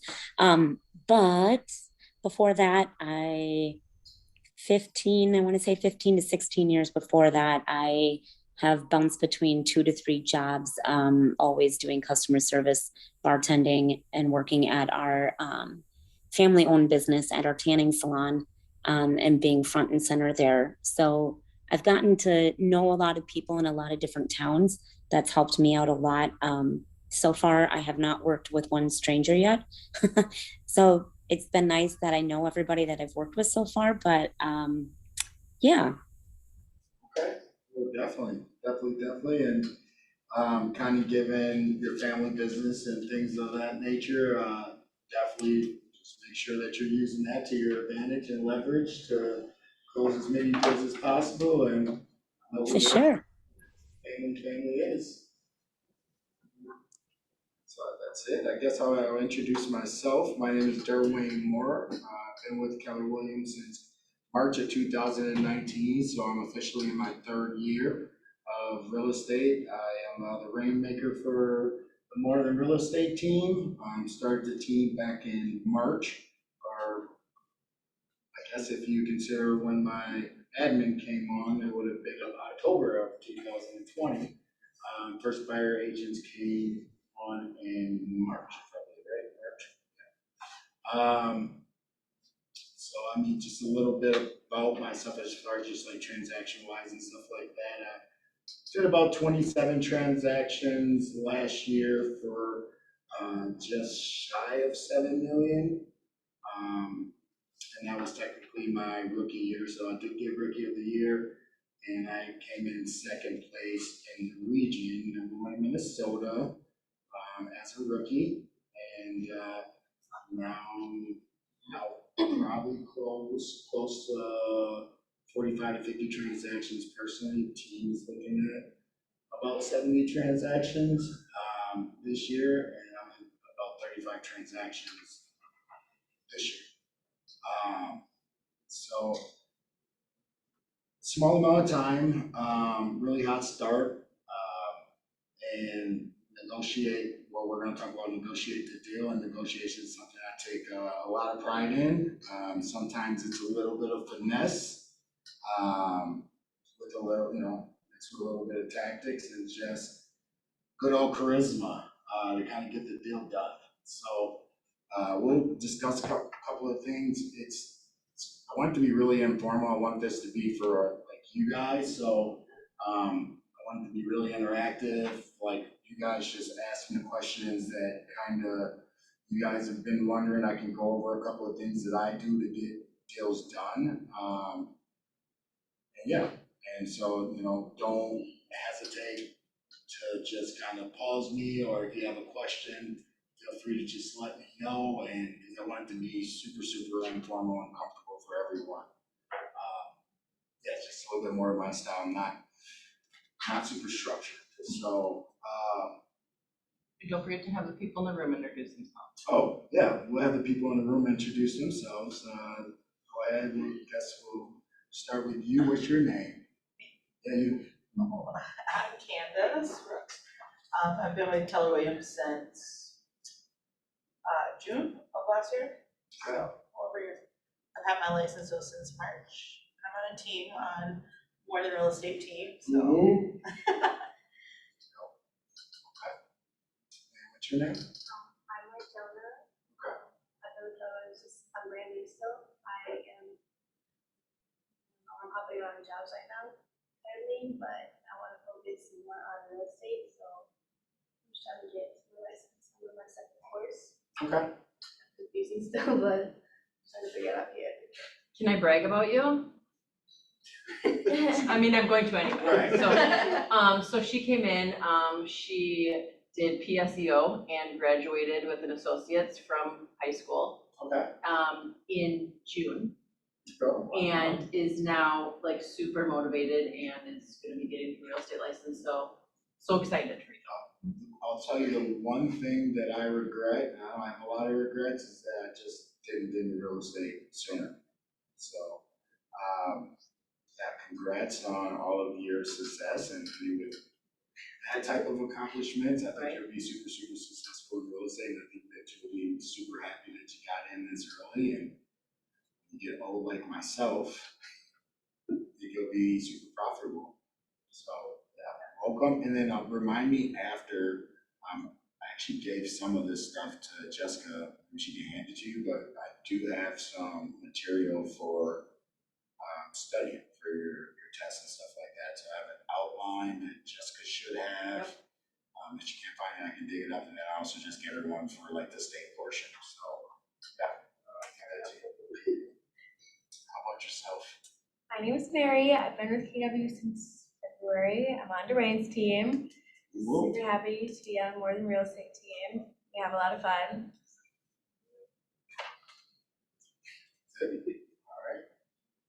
I'm Tom. I joined KW in July. Before that, I was with the Diner Realty since 2017. And I'm just looking to get my career back on track and kind of revitalize it. So, Welcome, Tom. Definitely. Well, you already made one really, really smart decision, leaving Edina and coming on over to KW. should have done it years ago. Well, welcome. Happy to have you. So yeah, this portion is really just negotiate the deal. So I mean, I guess I can kind of start out with a couple of different things. First thing I guess I'll say is there's a couple of different times where you're going to negotiate, right? Well, first I should say that negotiation is you're negotiating every single day of your life. Like every day you're negotiating. And once you understand that and know how to kind of bring some of those everyday negotiations into a real estate deal, the better you'll get at negotiating. Understand the human needs. You know, one of the biggest human needs is to be wanted. The other one is to be understood. So that understood part, I think, is a little bit more essential when we're talking about negotiating deals. Whether you're a buyer's agent or the seller's agent, the other agent wants to be understood. And the moment you allow them or make them think that you understand all of their positions and that you're looking for a win-win, the more leverage that you're gonna have to actually get the deal done. So I guess, I just wanna kind of start out with saying that. Also remember that you're always looking for win-wins. Remember what the goal is, right? A lot of times, and this just happened to me recently, and I'm really good at staying away from this, but I actually kind of screwed up in a negotiation recently, and I'm really good with not doing this typically. I actually said this to my buyers, and then I turned around and did it myself. I was smacking myself. It was just horrible. But remember when we're negotiating with agents to agents that a lot of times it's not the seller, it's not the buyer, it's the agent. Like, because things get messy, and you're gonna learn this after you negotiate with other agents. Like, things get a little bit messy. It's a bunch of button heads because you're looking out for your client's best interest, and they're looking out for their client's best interest. And sometimes how things are being said and stuff like that isn't the client, it's the agent that's kind of making it a little bit more messier. So I think you just have to keep the goal of your client in mind when you're actually kind of discussing these things. And for instance, what I'm actually talking about is, like, oftentimes, sellers or seller agents or buyer agents would start to kind of get an attitude with something. And I think it's our jobs to keep it a smooth transaction for our clients and a happy transaction for our clients. And oftentimes you'll get a buyer's agent or a seller agent go back and be like, selling agent's such a jerk. Like, they're a jerk, they're doing this, they're saying that, this, you wouldn't believe what they said to me, because they're upset that they feel like they're not getting their way in the negotiation. So they kind of, you know, vent to the clients and stuff like that. And it's a very emotional process. So once they start feeling that way, like, oh, if they're gonna be like that, then we can just cancel the deal. And it's like, then you'll kind of sit back and kind of think about it and say, really not that bad. I mean, we're talking about $500 or like a home warranty here. Like, dang, are we really gonna go back on a market like market that we're in today over $500? You know, so that's one thing I just say, you know, keep in mind. It's like, I think being extremely nice, and you can be assertive and be nice. Like, you don't have to be aggressive to be assertive. So I think just keeping a real good calm attitude when actually negotiating with the other client or with the other agent or whatever is extremely important. Like, extremely important. Like, that agent has a lot of influence to give you what you want or not give you what you want. Like, I would probably say 90 to 95% of my clients are gonna listen to exactly what I tell them after negotiating with the agent. So if the agent says, you know, screw that, they're being unreasonable, your clients are gonna think, screw that, they're being unreasonable. If it's saying, hey, you know what, it's not a horrible offer, then your clients are gonna start to kind of think, you know what, it's not a horrible offer. So just kind of keep that in mind as well.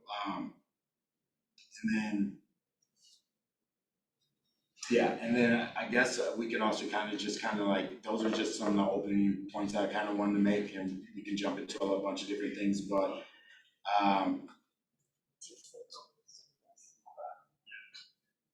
so there's a couple of different times that you're negotiating in a transaction. The times that we think about most is prior to an offer, right? An offer coming in, during the inspection period, and then during the appraisal period. Those are the three times that we're typically thinking about, you know, negotiating. Let's kind of like separate it just a little bit with like buyer agents and buyer agents techniques and tactics. Let me just start out by kind of asking, because once I start talking, I'll just keep talking. I know myself. So like I said, I want to be super interactive. Like, does anyone have any questions from the buyer's agent standpoint on, like, it could be during any of those periods, appraisal, inspection, or making an offer? Anyone have any questions, just kind of starting off on like how to get an offer accepted, or how to kind of, you know, get some things taken care of during an inspection period, or how do you get like an appraisal negotiated during some of those, I like to say all negotiations are crucial conversations. So during those crucial conversations. I think one of the things that often happens is agents, when they're new, they're uneasy with that process because like they don't know what to say or how to say it, or, you know, because you're having that conversation with another agent and it's like, what if they find out I am brand new? Or what if they look up on the MLS that I don't have any transactions yet, right? Yeah. So can you talk a little bit about that? And then what are some strategies that you use when you're in negotiating with other agents? Sure.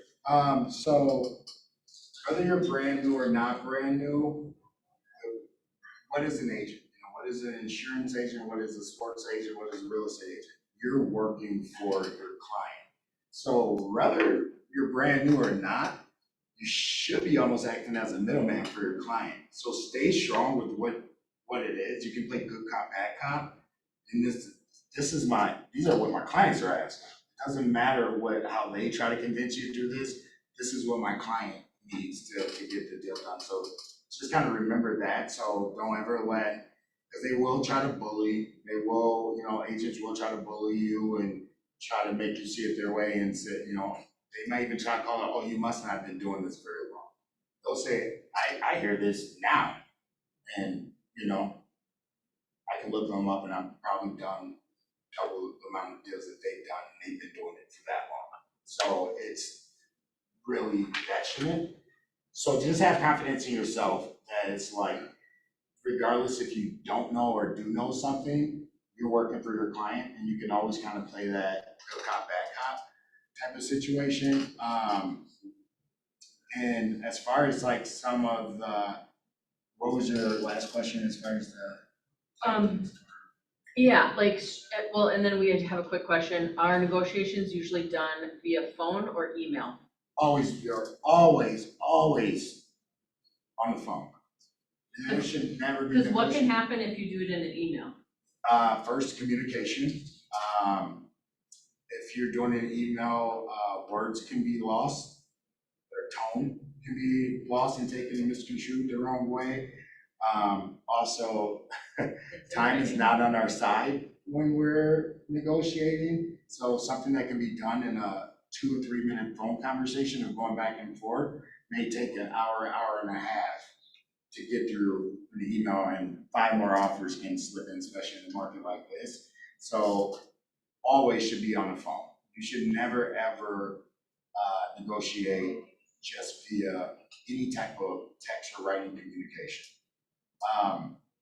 I'll just say right now, I always tell my clients that I want to be the very, very, very first offer in or the last offer, pretty much. By being the first offer is going to give you the most leverage to actually get the deal done. There's a few different tactics that you can use by being the first offer, which I'll go over some of those. But if you speak with them over the phone and stuff like this, so I'm actually going to jump into one tactic if you're the very first offer. That's it. And it only kind of works. It only works when you're submitting an offer if you're like the first offer almost. So one thing that I've used, and I've used this 3 times just recently, and it worked twice, and it would have worked all 3 times if it wasn't for that time piece. You never really want to, or if you can, you want them to make the first offer.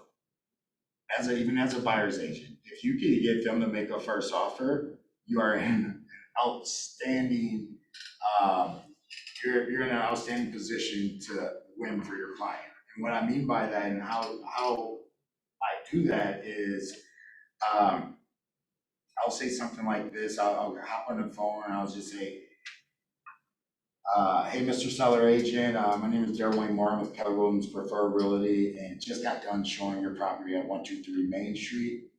Gorgeous, gorgeous, gorgeous property. My client is absolutely in love with your property or with your client's property. They're so in love with the property that they want to know how much is it going to cost to take the property off the market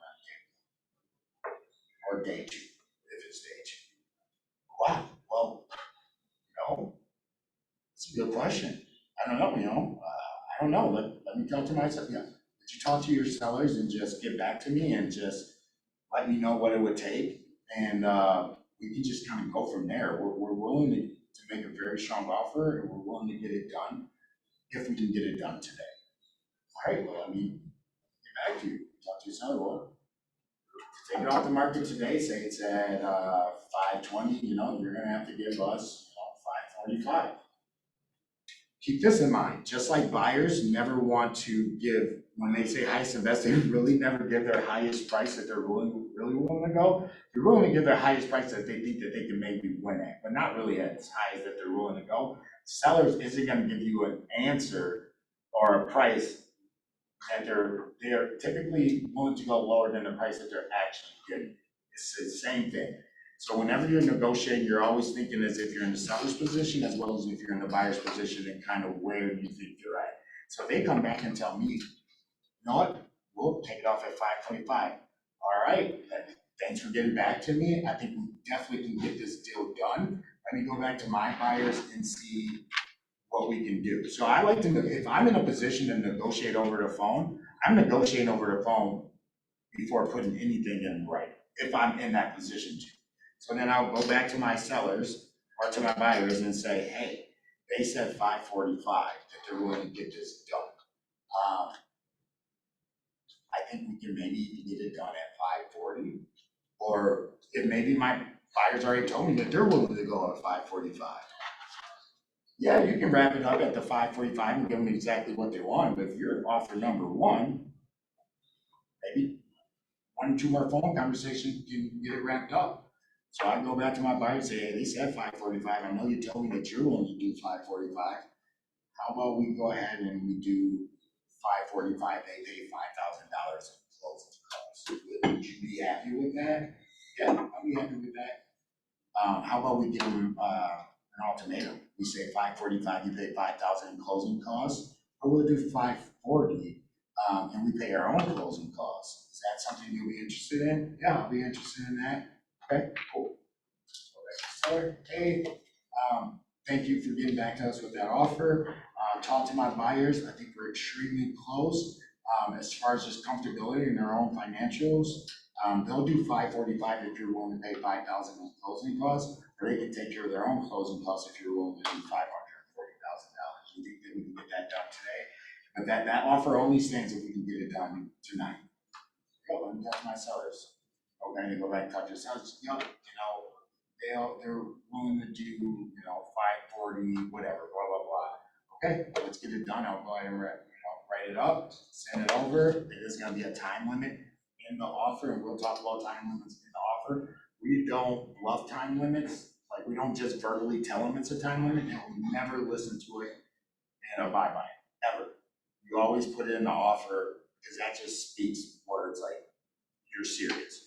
So it's like, I'll write something in that says, hey, this purchase agreement, or this purchase agreement must be fully executed by 8 p.m. on August 19, 2021. This purchase agreement is not fully executed by the said date and time. This purchase agreement is considered void and no longer valid. And then when I write in my email, I let them know that, hey, in the other section, there is a time limit on this offer. So if we can, be proactive on getting this done, we very much appreciate it.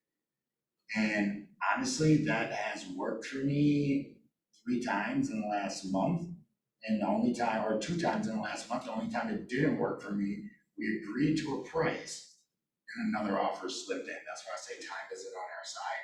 And that offer exceeded what we were gonna offer. And they never even came back to me, ever.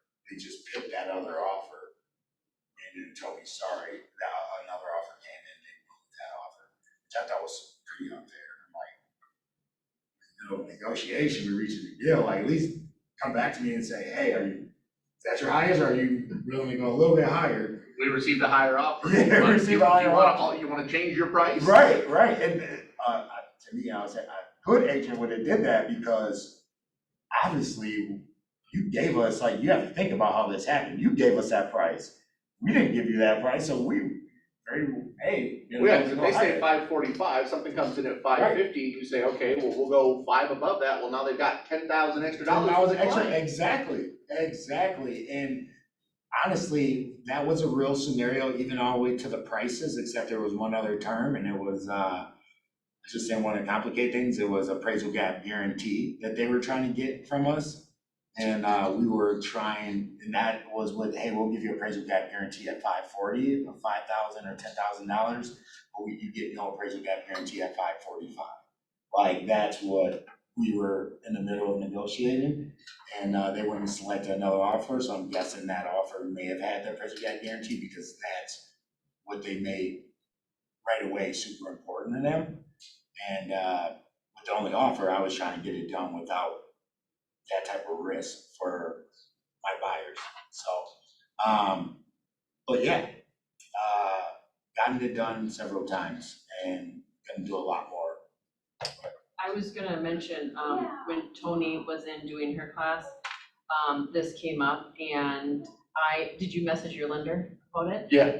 So, what she said was when people have an appraisal guarantee and they wanna know about it, she had an actual client come in and say, you know what? The lender of the client said, let me know 24 hours before you put in the purchase agreement, because I will talk to underwriting and see if we can get an appraisal waiver.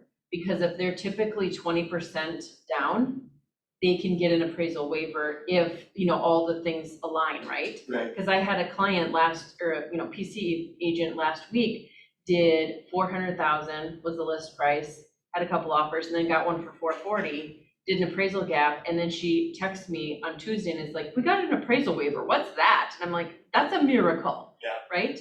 And so my lender said, I said, do you ever know, because he said he always does it. And I said, do you ever know before you put in an offer? And he said, as soon as I know the property address, I can run it through DU/LP and find out. Okay. So that's a huge thing because like Tony said, agents do not know about that. Yep. Like that is like another level of negotiation and Agreed. tactic, because you're not gonna need to do anything, right? Right. You'll just get it. Right, and you're saying like more speaking to like, you can write in, feel comfortable writing in the language because you know that you're gonna get an appraisal waiver and it's never gonna get there. Right. Yeah, Right. no, that's amazing. If Right. you can get that done. And it's funny because I did write an appraisal gap guarantee before, that ended up having an appraisal waiver done on it. So we never reached that. And I was so upset with my buyer when I found out she did this. She, for some reason, reached out there and said, no, I don't want an appraisal waiver. I want an appraisal actually to happen because I want to know what this is worth, because I want to pay less or I want to go back into negotiation if it doesn't appraise and like all this other stuff. And I was like, and luckily it all just worked out still. It praised for more. Yeah. And I was just like, I don't think you Get it. completely understood everything because you weren't getting it less. Like, you only risked yourself having. You were still paying the same amount. Yeah. Plus whatever the difference was. Right. It just made zero sense, and I had no idea that she did that.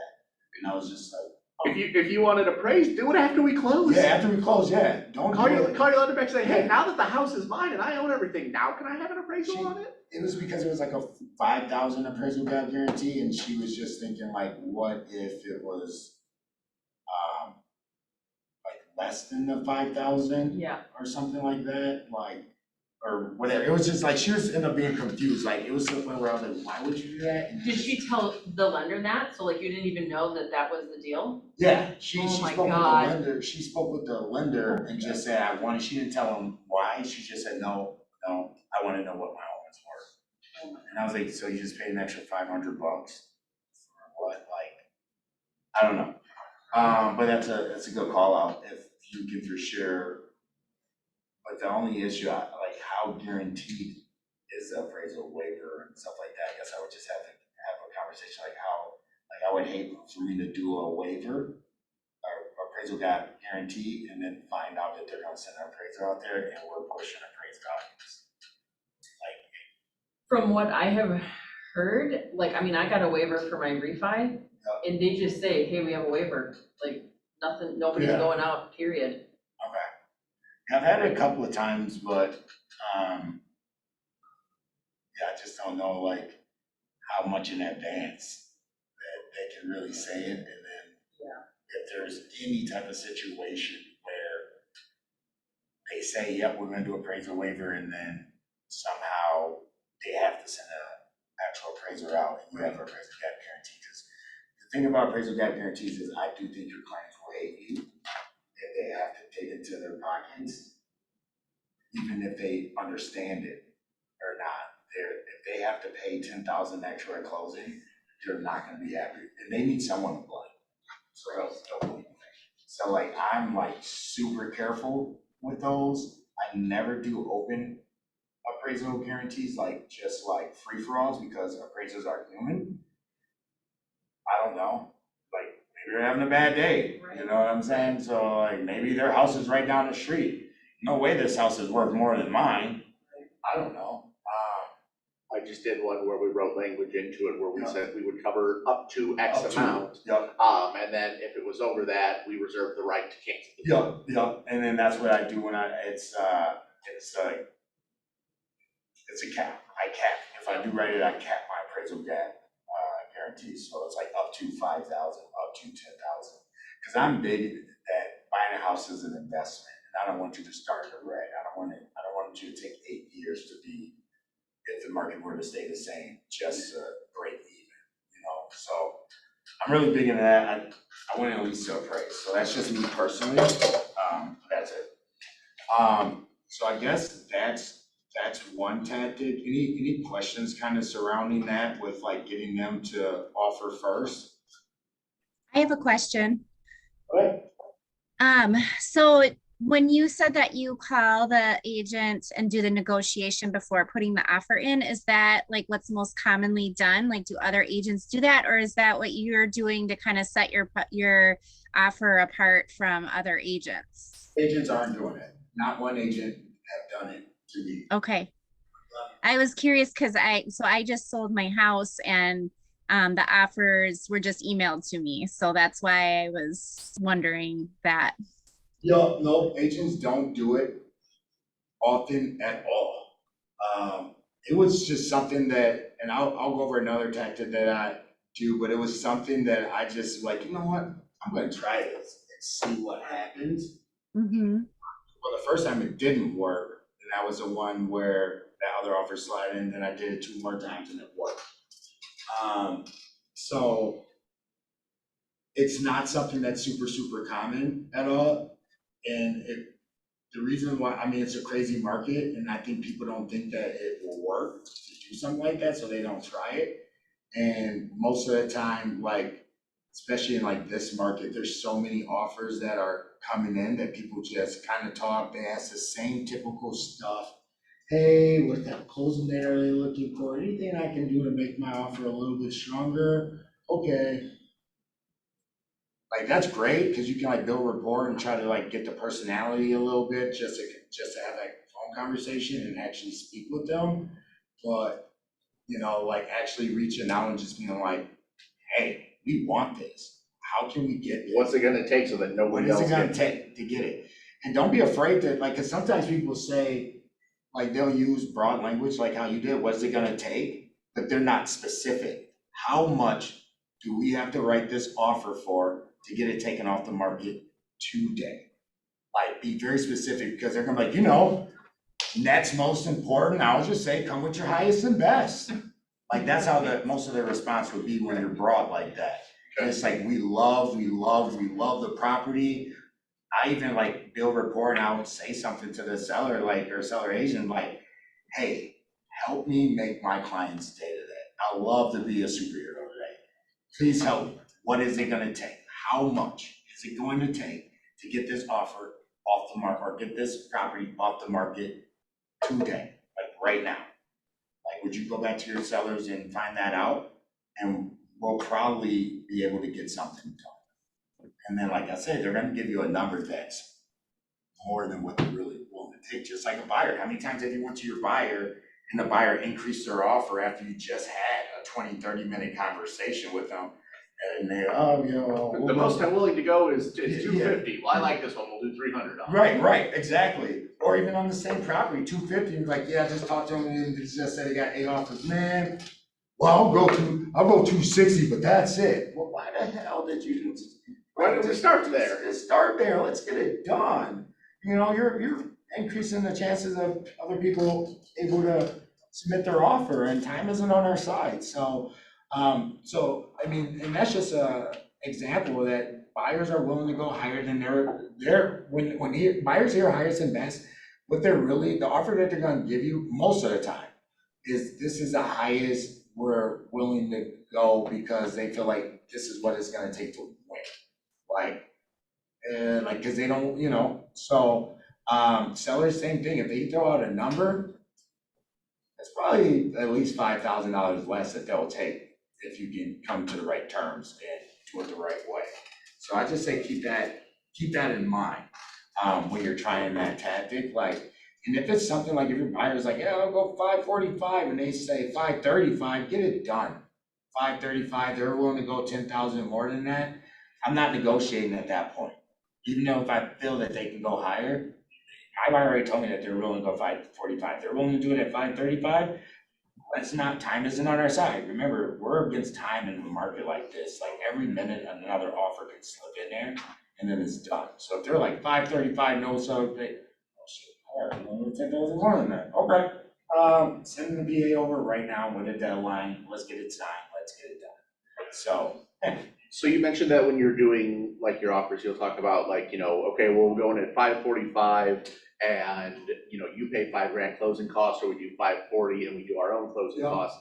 Do you do that in negotiations over the phone beforehand, or do you write language into your PA for that? I do it over the phone. Okay. When I talk about it, I do it over the phone. I try to write super clean offers on paper so that it's just no misunderstanding or anything like that.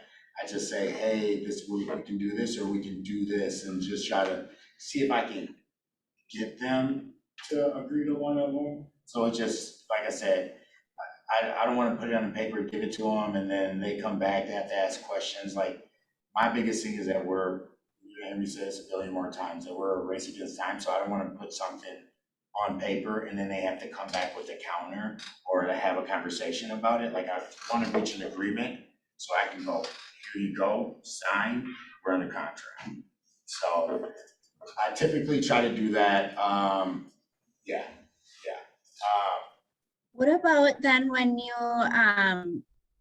have like an inspection and there's negotiations there? Do you also call them on that, or do you send the email to them on what you want fixed or whatever? I would say 90% of the time I am always on the phone. That I am 100.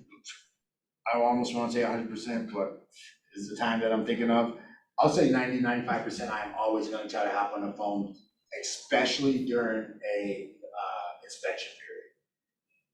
I think it's half me just not wanting to do a bunch of work, going back, oh, we're not going to do this, here's this, well, here's this, like that annoys the crap out of me. When agents do that, just send this over, it's like, dude, you should have called me because we ain't doing none of that. So, like, why, and I'll tell you another thing that can happen is you don't know how that agent works. And if you send over, and I actually did this recently and it failed. And I just did it because I was super busy and she was super busy and we weren't able, like, I had a funeral, and it was actually last weekend. I had a funeral to go to, so I couldn't talk on a certain day. And when I was willing to talk, she was up at the Boundary Waters or something, so she didn't have reception. So she was texting me and she was like, I'm like, I really want to just hop on a phone call for like 2 minutes just to see, because I don't want to send this over and, it doesn't work out, you're not comfortable with the language. So I just want to verbally tell you what the language is and why I'm writing it. She was like, yeah, like I said, I was going to be up north. You weren't able to do it yesterday. I wasn't able to do it today. I was like, that's fine. She was just send it over. I sent it over. And this is the reason why I didn't want to send it over. It rubbed the seller the wrong way. Since she was at the Boundary Water, she just took it, forwarded it directly to the sellers through email. And the sellers was like, they're tripping. They're asking for way too much. Like, they're being so unreasonable. Let's just tell them that they can cancel. We don't want to do anything anymore. I was like, great, because most of this stuff, I verbally had the conversation with the seller about this. And I verbally had the conversation with the seller agent about this like a couple of days before. And she said she was willing to do X, Y, and Z. And now you're saying X, Y, and Z is too much because she never even relates. She was talking for her sellers, and she never had a conversation with her sellers. So then when the sellers seen us come through and put all this stuff in there, they were like, she's like, I said I would talk to them about it, and they were unhappy with it. I'm like, well, then obviously you didn't talk to them about it. Right. Or you never related back to me. So they became upset and it didn't work. So I just think as far as getting the deal done, to try to verbally kind of get it done. There are little points in times where if I'm going back and forth, and it seems like if I start to get the sense that it's not the seller, it's the seller's agent that's trying to make it messy, then I'll put it on a piece of paper when I'm like at the end of it, my buyers are at the end of it, and they're like, this is what we're willing to do. Then I'll put it on a piece of paper, because once I send them paper, like they'll start to take it as this is just what their demands are now. Like this is no more requests, this is no more negotiation, let's get it done, or we may walk. And you can do all that, and they'll get that impression without you actually saying, we're gonna walk. And I would never really say, you really don't wanna get to the point that we're gonna walk, or this is our final, demand, or else we're walking, unless your buyers are ready to.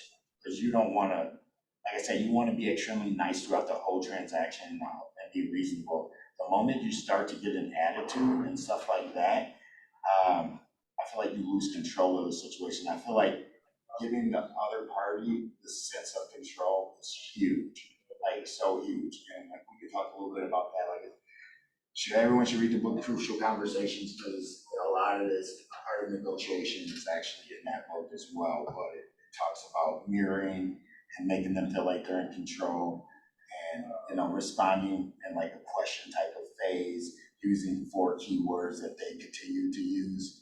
Like me, I keep using time, or race against time. So like if you're negotiating against me, it's like, hey Dwayne, totally understand what you're saying. Like, I agree.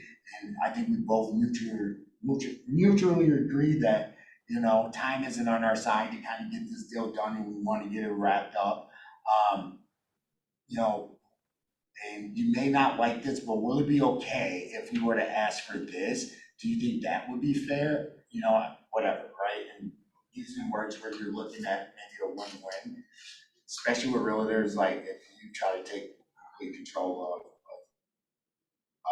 a negotiation or a conversation, like most of us are super hard at it, and you're gonna definitely bump heads, and you're not gonna be able to get anything done. So I don't know, I'm a little bit more submissive, but more in a slick way to get them to like, hey, I'm reasonable. I need you to be reasonable. Let's get this done. So. Yeah, I was gonna say, one of the things too that I learned early on, when I was in New York, was the agent that I worked on her team, she said every time you go up against something and you bring it to them, you risk, anytime you're in negotiation, you risk losing the transaction, either on the seller side or on the buyer side. So by putting it on paper, you risk it even more, because, and not even saying paper, but like putting it in an email, then it's the documentation, right? On a phone call, you're not having that. And so you can say, well, okay, yeah, I gotta check with my seller, or I gotta check with my buyer, right? And you're going back and forth. But if you write it down, they're like you said, they take that as it's written in paper, like we're done, right? And keep in mind, how we write on amendments and other sections is more like lawyer type of writing. It's very dry. So tone is, like, There isn't it is no tone in it. So they're gonna take it however they wanna take it. You know what I'm saying? So you can say the exact same thing over the phone. Hey, this is what we're asking for, and blah, blah, blah. I'm pretty sure your sellers will agree to it. This is how I'm gonna write it. Do you have an issue with that, how that's written? Or, we're trying to reach this goal. Do you have any suggestions on how it should be written? And as long as the language is getting to the same goal, then it's okay. If the language changes the goal, then it's obviously not okay. So yeah. A couple of things while she was talking about inspection period, just in general, going into negotiating, regardless of where you're at, these are some things to keep in mind, or things that you should know prior to going into negotiation. Market time, average market time for similar homes, average market time as a whole in the market, comparables, know what else is on the market, right? Square footage, room counts, taxes, homeowner association fees, and why they're selling. If we can know the seller's motivation, that gives us a big edge as well. If I know the sellers need to build and this, that, and the other, or if I know, like one of the things I've used a lot this year was rent backs, right? And I just preached that to them. Hey, will a rent back, is that something that your seller would want? Because I'm like, I know myself, I can't get anyone into homes that's writing contingent. So what if we give you guys a rent back, we close in 30 days, therefore they have all the funds. And then they can go and then we give you another 30 days to go find a home. So within these first 30 days, if you can't get it done, the next 30 days should be a lot easier. Would that be helpful? Stuff like that. So another motivation so that you can know, because this is, I'll say the first year, I haven't been doing it a super long time, but the first year that I've been in real estate where terms were more important than the price itself almost. So kind of know those things because when you are having on the phone, you're having a conversation and stuff like that, knowing that, hey, there's a, you're talking about 4,000 square feet, you're like, hey, there's a 5,000 square feet. Brazen whites, all brand new updated, that's $10,000 less on the market. It just popped up today. Like honestly, you got some competition, yada, yada, yada. My sellers like this location just a little bit better, and it's a corner lot or whatever. But he likes that home just as much. Like, let's try to get this one done. Your house has been on the market for 7 days. That's day one. Like, whatever it may take, but just just knowing everything really about the house. Jumping into like square footage and room sizes, just while this is on my mind, and sorry, I'm ADD, you guys are all gonna learn, so I'll jump everywhere. During the inspection period, if you feel that the room sizes are all off, like I have a measuring app right on my phone, right? The iPhone, just take a picture or whatever, press the button, move it across, take it, measure it out, write it down. We all know that everyone fluff some of those square footages. So you can go in and you can have that as ammo when you're negotiating. Hey, we're buying a, 2,500 square foot house, or thinking, we gave you an offer for a 2,500 square foot house, but this house is really only 2,200 square feet. Along with this, and this, with the inspection, my buyer is willing to move forward. If you guys are willing to drop the price of this or pay this in closing costs to make up for, and I'm sure you didn't know, I'm sure you never make them seem like they're being deceitful or that they're lying. Like, that ain't gonna go well. Like, I'm sure you didn't know, and a lot of times we just, as agents, take it from the prior listings, but the square footage is all off on the house. Can we get it for this? This is what they're willing to do it for. They're super analytical. That's where you play good cop, bad cop, or whatever. And my buyers are super analytical. They're all about their square foot per blah, blah, blah. Something is super important to them. They're only willing to do this now. Are your buyers willing, are your sellers willing to do this? They know that once you also tell them these things, that it's a material fact. Like, they need to change the square footage and stuff like that. What if it's a 1,989 square feet instead of a 2,200 square feet that they have listed? Well, anyone that has 2,000 and greater square foot, that home is no longer gonna pop on their search, right? So now they're losing some of the market too. You can say that, everything is about how you say it. If you can say that the right way and make them receptive to it, then I think you're in a good position. So it's a lot of talking from me. Any other questions or anything? Call outs.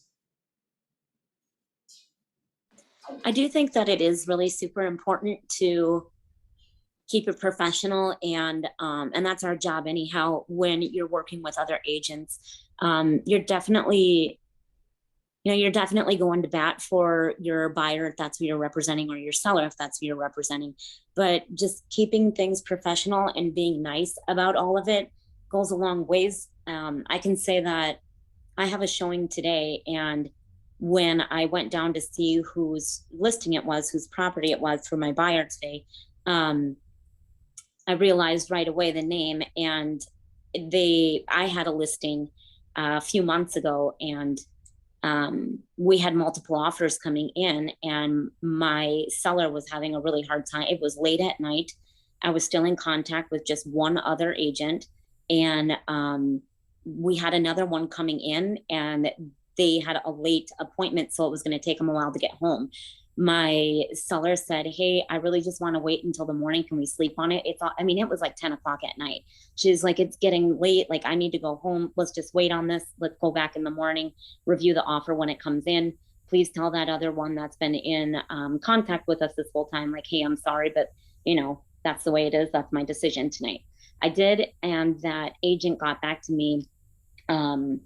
The buyer's agent got back to me and told me how unprofessional I was, how awful that was of me to do and to say that. And his offer was in. Keep in mind, in his offer, he never said respond within, by 6 p.m. He never said respond in 24 hours, nothing like that. And it hadn't even been 24 hours. It had maybe been 5. But besides that, he told me how awful it was basically of me. And he kept on saying and putting in emails how unprofessional I was.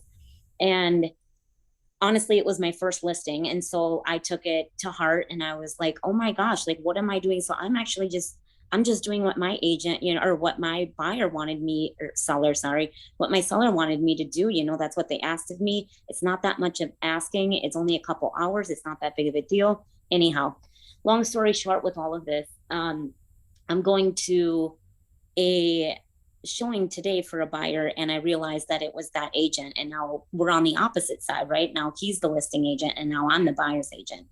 And I ended up emailing him and saying, when that had happened previously, I'm really sorry that that's how you feel. I'm sorry that you think this was unprofessional. I hope that that I'm just doing what I was asked to do by my seller, and they wanted to sleep on it overnight. It was getting late. I apologize. I'm sorry if this upset you. I understand that if, you need an answer tonight, that it might not work out. But yeah, at the end of the day, I have to listen to my client, and that's what they decided. So I was really nice about it and everything like that. He got back to me in the morning and was like, did they make a decision? And I said, yes, they're making a decision, but like in 1 hour. They're at work. They're getting back to me on their lunch break. I will get back to you immediately. Thanks for still plugging in and asking and being interested in this property, blah, blah, blah. He called me back about 5 minutes later and said, I don't think that you understand my offer. And I was like, I went through all of it. I understand it. He's like, no, I don't think you get it. And I said, listen, it was a little bit of a difficult offer, but I brought it to my broker. We went through it. She fully explained everything to me.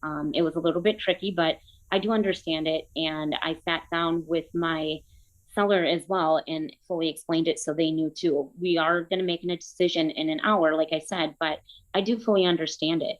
And he said, if you fully understood it, then why wouldn't you be accepting it? I said, because we have other offers and you weren't the only one. And he was like, I just really don't think that anybody else was higher than ours. I just still feel like you don't fully understand what my offer was. I said, listen, I do get it.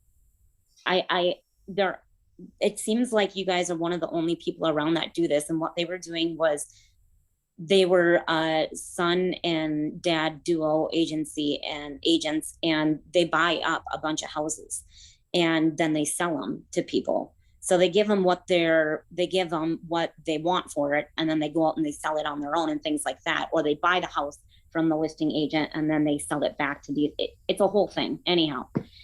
And so I said, yeah, I understood it. And I was like, it's weird, it's probably the only one that I've seen so far, and he's like, well, who else has $1 million to do this? He got really rude with me again. And I was like, okay, you know what? In 1 hour, we'll have our decision. It ended up that we actually did have a better offer and a higher price. And we went with the other one. So I'm a little curious to see how things will go today, especially if I put in an offer. But it makes me feel a whole lot better with this whole long story to say that it goes a long ways to just be professional, to be nice, and you're probably going to have to run into this person again in your career. So If you're a producing agent, you will 100% run into an agent again, 100%. Like unless they're out of the business, like if both of you guys are producing or you're on your way to producing, you will run into the same agent. Like it happens every single time. Like the worst transactions are the ones where you're gonna run into that agent even quicker, it seems like. yep. Insane. I had one where, I'm not gonna get super into it, but had an issue with an agent, some ethical issues, and I wanna say a week after getting that resolved, they had a client that was extremely interested in my listing. And he had to try to call and smooth talk, and he's like, oh, I know you're not the type to hold on to anything, and we're buddies, and we'd have to get a drink one day, and blah, blah, blah. And it was just like, yeah, man, sure. Yeah, bring him by, I'd love to get a deal done with you. Right? Just like, okay. But I think you handled it the right way. Like, because at the end of the day, like, keep your professionalism and how you are and how, you act as an agent. Like, don't scoop down to their levels, because it's easy to with a lot of agents. It's because who is being unprofessional as hell? That's being calling someone unprofessional for listening to their clients is unprofessional. So, I think by you, like if you would have scooped to his level and was like, who do you think you are? Blah, blah, blah. You could have kind of told him about himself, but now what are you doing for your future buyers? You know what I'm saying? Now that he has a listing, right? What if they really love that property and now, if you didn't respond the way that you responded, it can be like, damn, if you would have told him about it, he might not even remember you. Right. There's times I'm doing deals with agents and I don't remember them until they text me, and then I see the previous text of other addresses, and I'm like, oh shit, I forgot about this dude. Okay, yeah, man, blah blah blah. How you been? So I think you're fine. Show the property, show the respectable agent that you are, and just stay level headed, and keep in mind that it's about your buyers. At the end of the day, I mean, I'm not sure if, it sounds like he buys properties, sells them, whatever. I'm not sure if he's the owner of this property. At the end of the day, it's not up to him. It's up to the seller to accept your buyer's offer. So, Right. Just keep that in mind and come with a positive attitude. That's it. Just, guys, this is a win-win situation. We're all looking for win-wins, right? My buyer has a property that you want, or my buyer wants a property that you have, and you want my buyer's money. So let's get the deal done and keep emotions out. So, but yeah, I guess I'll jump to one tactic really quick, and it's the time frame thing. I do this on almost any time that I can do it, if there's enough time allows. Time frames and offer is a tactic by itself. And that's why I always say I like to be the first offer. Right, and then, but you have to give them ample time or else it doesn't work. It's just not reasonable. That's why I like to try to get my offers in bright and early in the morning. I don't like to get them in at 4 o'clock in the afternoon, because then you get to play on, and buyers, this person works overnight, and they stretch it to the morning, and they're at work, and I'm gonna talk to them at lunch. I talked to them, didn't have enough time to run, sit on it, and then they drag it another 24 hours. So I like to try to get my offers in bright and early if I can, and then put a time frame in there, pretty much using the same language that I did, and what that does. And it typically doesn't work at the ask price. I'm sure not going to work below the ask price if it hasn't been on the market for a long time. But putting a time frame in there and like giving them, like if you're the first offer and like, we all know when a home is gonna go into multiple offers, just gorgeous online, just like, oh God, like this is gonna be 20 offers. You know, you're the first one, you make an offer and say, hey, I'll give you 10,000 over list right now. And then you write the time frame in there that, you know, that it has to be accepted by 4 or 5 o'clock. If it's not, then, you know, the contract is considered void. But it's not just the writing and sending it off, it's how you present it. Everything is how you present it, the tone you use. If they feel that you're just trying to bully them into accepting an offer, it won't work. It will not. They'll call it out or they just won't listen. My tactic, I hope you guys, hope I never do a deal with you guys, because you're gonna see it. My tactic is typically, and it works a lot.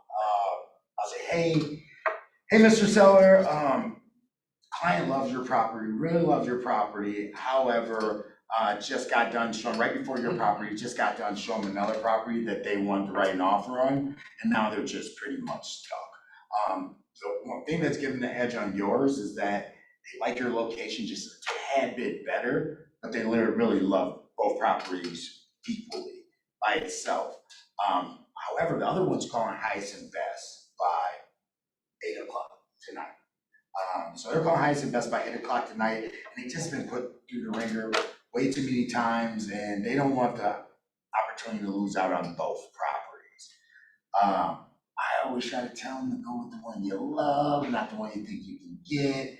And since location is a deciding factor, they're willing to go for yours if you're willing to get a deal done today, by 7 o'clock or by 6 o'clock. If you're not willing to get a deal done, then we're gonna go for the other property, and if we don't get it, we'll circle back and go for this one.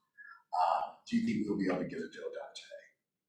Yeah, well, let's see what you got. Let's see what you got in. All right. You know, that's when you give them 10 to 15,000 over asking fees. Obviously, you ran the comps. You know it's worth it. You know if it's under listed, whatever. But what that does to the seller is that kind of dangles the fruit right in front of them. Like, hey, take it. Like, you know, those. What if you don't get 10,000 over ask anymore? What if you know, like, yeah, might lose them. When they did this net sheet, was this number on there? Like, this is, you know, maybe a higher number that was on that net sheet. Like, wouldn't it be great to have extra $10,000? So I'll do that, and then I'll write in the deadline in the offer, and it works a lot, a whole lot. The only time it doesn't work, obviously, is other offers slipping in, and that tells you something though. If another offer slips in, and they automatically says, yeah, and they were thinking about it, and now they're just like, yeah, nah, you know, we totally understand if you have to go to you know, we totally get that. If you want to go for another house, you come back, but we're just gonna give this another day. We're gonna say highest and best by tomorrow at this time. You're probably not doing an offer. Like that offer that's slipped in is probably higher than yours. So then you can go back, you can have that conversation and see if your buyers want to go a little bit higher or just kind of wait it out a little bit. Call them back. How many offers do you have now? We have 3 offers now. Okay. Well, I don't know, you can kind of make it go a little bit higher, but it's all about time, the amount of time you give them, and like when you can get the offer in. That it works a lot. Have you ever had anyone come back at you and put you on the spot and say, oh, really, there was another listing? I have a couple in town. Which one was it? Even if they did it, I wouldn't tell them. So it doesn't even matter. If it was a real scenario, I wouldn't tell them. What would you say at that point? Like, what would your rebuttal be to that? I would just tell them that no, I'm not gonna share what house it is, because them, you telling them what house it is doesn't help you out anyways. It doesn't help, you know, they can run their comps, they can do this, they can do that, they can know how many days that's been on the market. Like, it doesn't, I don't think it really helps. So I was just saying, you know, that's confidential, and, you know, my buyers wouldn't like if I shared that information with you. Right. But, you know, in all honesty, you know, like, you know, this is just what it is. We're willing to go for you, and they won't. honestly, they may either be with the, no, we're just not gonna do that, we're not, they already said, already talked to my buyers, they don't like time offers, like I've heard that before. More than likely it's just gonna be, they're at least gonna wanna see what the offer is, right? At least, wanna see what the offer is, so a lot of times they're gonna want you to write it up and see what it is. And if it's strong enough, they'll probably convince you to take it. But that's what I said, like, it never worked for me when I used to say it verbally on the phone. Hey, we're gonna rescind our offer at 5 o'clock if you don't accept by 5 o'clock. Huge fail rate. Like verbally trying to say it. They'll push it all the time. They won't even I don't even think they tell their buyers and things like that. But when it's in the offer, then they'll, they present it. And tell them it's part of the offer, So, yeah. And I just think it also, like, when you're close, you know more when you're close. Like, you can just hear it in their voice. Like, oh my gosh, yeah, let me just talk to my sellers really quick. It's a great offer. Let's see what we can get done. Like, you can hear it in their voice a lot more when, you do stuff like that. You kind of see, like, where they're really at. So, definitely try it. Maybe try who you're doing it to. I don't think you want to do it to the same agents multiple times. And like, yeah, you always have someone. You always got someone that's looking for 2 houses that love us equally the same, don't you? What can I say? It's a hot market. It's a hot market. They always like 2 houses. I don't know. There's actually 3 or 4, but I cut it down to 2 Right. to give you the better Right. odds. Right. And like, honestly, like, it's real. It's how many times are your buyers interested in multiple properties, that they're making a decision on? So it's like, all right, this one's calling highest and best. Take ours, else we're going on to this one, and whatever. You can always write it in there. You can always rebuttal. Your rebuttal is going to sound something like, hey, I know we're pushing the time, and it doesn't look like, I had a long conversation with my buyers, and, I encouraged them to go for the one that you love and not the one that you can get. So we're going to sit tight. If you're willing to if you want to take our offer, cross it out, initial it, send it back, we'll initial the language that it cross out around the contract. Because it's gonna happen. Or there's gonna be times where it is really just pushing time, they're getting off work, they need time to review it, and it's gonna be 30, 45 minutes after, and like they need to cross out the language. Just have that conversation then. So it works a lot. A huge success rate. It only works if you're the first offer. And that's when it becomes essential to get the offer right away. It's not gonna really work. Only time it's gonna work if you have like 2 offers is if that other offer's a low ball offer, or something like that, where you're like, More than likely, once you're in 2 offers, they're calling highest and best, they're calling multiple offers, and that's the best man. How do you feel about, kind of on the flip side, when you are the listing agent and you've got some stuff coming in, but it's like, maybe you don't have like highest and best, and or maybe, you get one and then, like all those different scenarios, if it's not multiples, how do you deal with that? And then what makes it turn out to be the best thing for your sellers?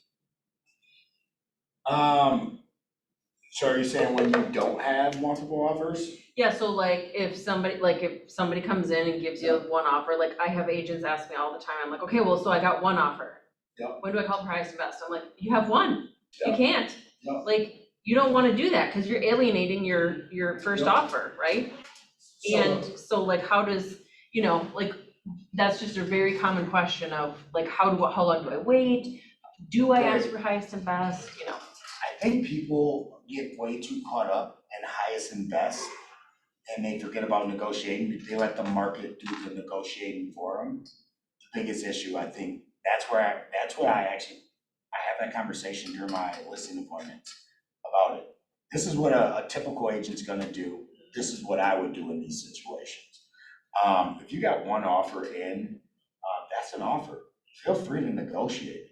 Feel free to be like, hey, let's, like, so and I've done this before. Like I said, I'm a little bit of finesse, but, get an offer in, one offer, you'll see, all right, so first of all, you'll see this sometimes, offer received, right? Not multiple offers, but offer received, multiple offer, or calling highest and best, or seller will review offers at 8 o'clock on Sunday. They never said they're gonna accept an offer.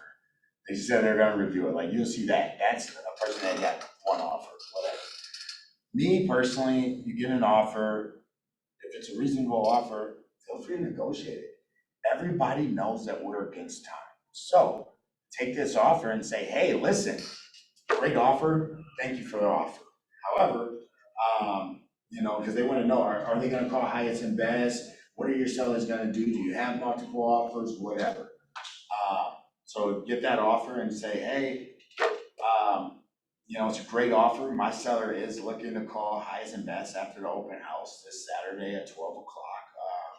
However, for the right price, they're willing to get it done and get it taken off the market. They're willing to work with you.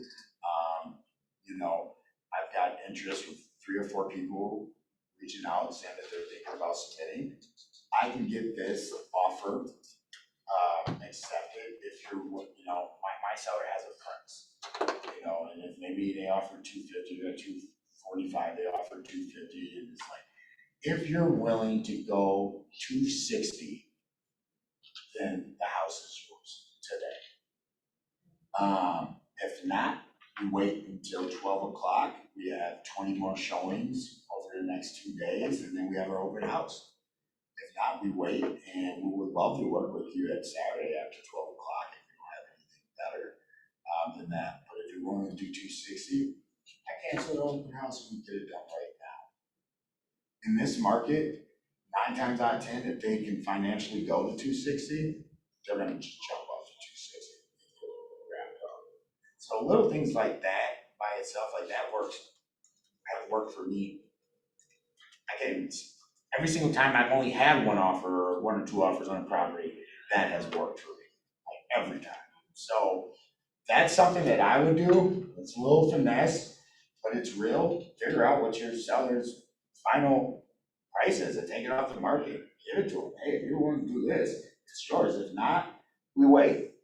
Right, and front loading all that, like, in their mind, it's fear, right? Yeah. It's make those open houses, have one Friday night, have one Saturday, have one Sunday. And because when a buyer's agent looks at that, they're like, crap. Yeah. Now more people are gonna come in, and then we have our offer, and then what if more offers come in? Absolutely. So it's pressure on them. Yep, a lot of pressure on them to get the offer accepted, so, like I said, more than likely, even if they don't jump up to your 260, they're willing to do 257.5, they still went up 7,500. What can your sellers do with extra 7,500? And so you have to realize what's peanuts to an elephant in real estate when you're talking a couple of $1,000. Like, that's $20, that's $25 a month. Are they willing to lose this house for $25 a month? And how long have they been looking? 2 months? They want to look for another month? I just gave you the price to get them the house that they want. Are they willing to do it? See if they do it. You know, I'm on 12. You're going to 12, yeah. I'll leave it with a goodie. As far as on the listing side of things, there has never been, that's not true. It's 1 or 2 times, but there's really, I'll say, majority of the times, I am always negotiating the price up higher than multiple offers, than what my highest is in a multiple offer situation. I encourage you guys all to do it. You become the hero, your sellers will love you. Most agents, and I present this in my listing presentation, kind of tip them on over to me like, yo, this dude's gonna hustle for me. Most agents, multiple offers, highest and best by 11 o'clock. This is the best offer, best from that offer, I think we should pick this offer. Do no negotiation, just takes it. Oh, this is a good offer. Feel free to negotiate that offer up just a little bit. You know, it can sound something like this a little bit. Hey, Mr. Buyer Agent, thank you for the offer, love it, it's a great, strong offer, however, it's not the highest net offer. However, I really love your terms, you've been awesome to work with, I feel like we built great rapport, and I think we both going to be able to close this out. However, my sellers want to pick this other offer, they're only seeing dollar signs. I have convinced them to move forward with your offer if you're willing to match the highest netting offer. And that offer price is $275. The seller's willing to go up $7,000, $8,000 extra dollars. Yeah, well, let me talk to them. Let me see. I don't know, maybe. Like I said, buyers never give their ultimate max for the most part. There's usually some wiggle room. Here, sellers do $7,000 extra, $8,000. Yep, they're willing to do it. Outstanding. I'll send the counter. Congratulations to your buyers. We'll get this done. So that's, I'll just kind of leave you guys with that. Never ever sell. That's what Sarah said. She's like, I hope I never have to deal with your waves. It'll be horrible. Just saying. But I'm nice. I'm doing it. Any questions, anything? I've just kind of been talking a lot. I have like so much stuff I'm getting over. Any questions? I didn't catch the very beginning of that. Did you say that you do that even on your highest offer? Or you say that even on your highest one? So wouldn't you be a little bit afraid if they were like, no, we know we put in a good offer. If you guys aren't willing to accept this, you know, we'll probably walk away. You just say, I understand, I'll go back to them and let them know. And then obviously it's the highest. And so then you just say, you know what, they're willing to do it. And then you accept it. Or There's a couple of different things that I can do. I'll go back to them. I'll say, yeah, let me have a conversation with them, see what they want to do. I'll turn around, go to the next offer, depending on how I got, and see if they'll match it. okay. Right? Someone's willing to do it. Like that's just my experience. Someone's willing to do it. If they're not, you can always go back to them and say, okay, we accept your offer. There's nothing wrong with asking. All they can say is no. They say no.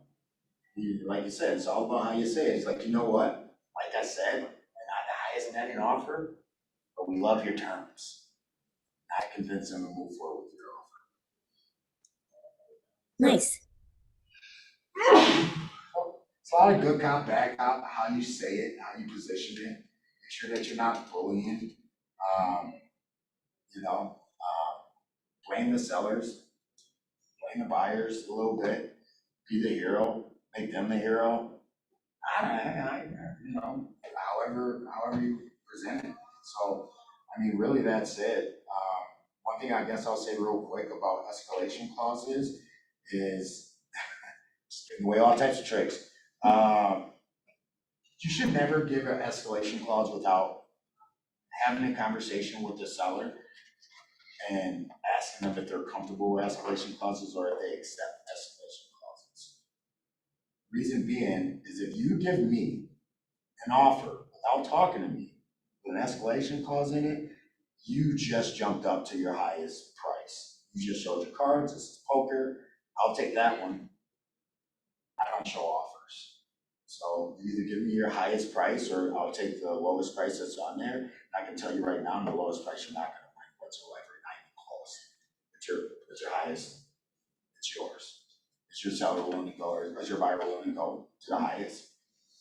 Obviously, they're willing to go to the highest, so they wouldn't put it in the escalation. Boom, thank you, I'll take that. You could be the only offer, you just jumped up $20,000. So we're always negotiating every single day in life. Everything's a negotiation. And it's all about tone and how you present things. So I guess that's it. You guys got questions? Hey. No. Well, thank you. Thank you, sir. Thank you. You want a round of applause? Thank you. Not for myself.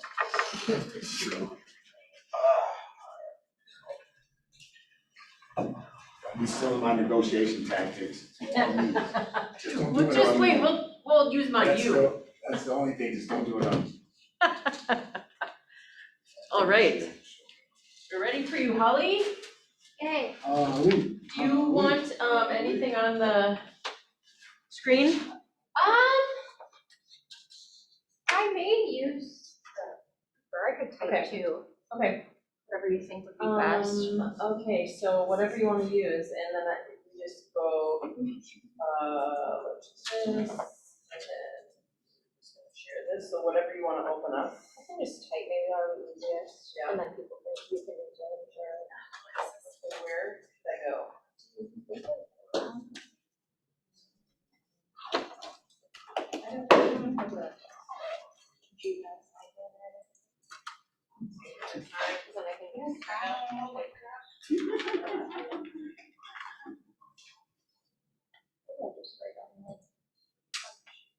I mean, the other thing is like, I don't know, I used to have a Mac, like, a note.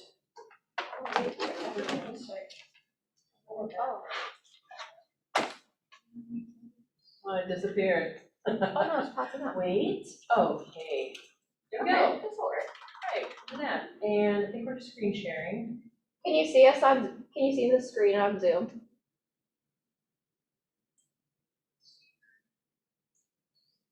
There, can you guys see that? Are we sharing? It says. Yes, I can see it. Okay, perfect. All right, so if you wanna introduce yourself and then we'll have them introduce themselves. Perfect. And let me just do something really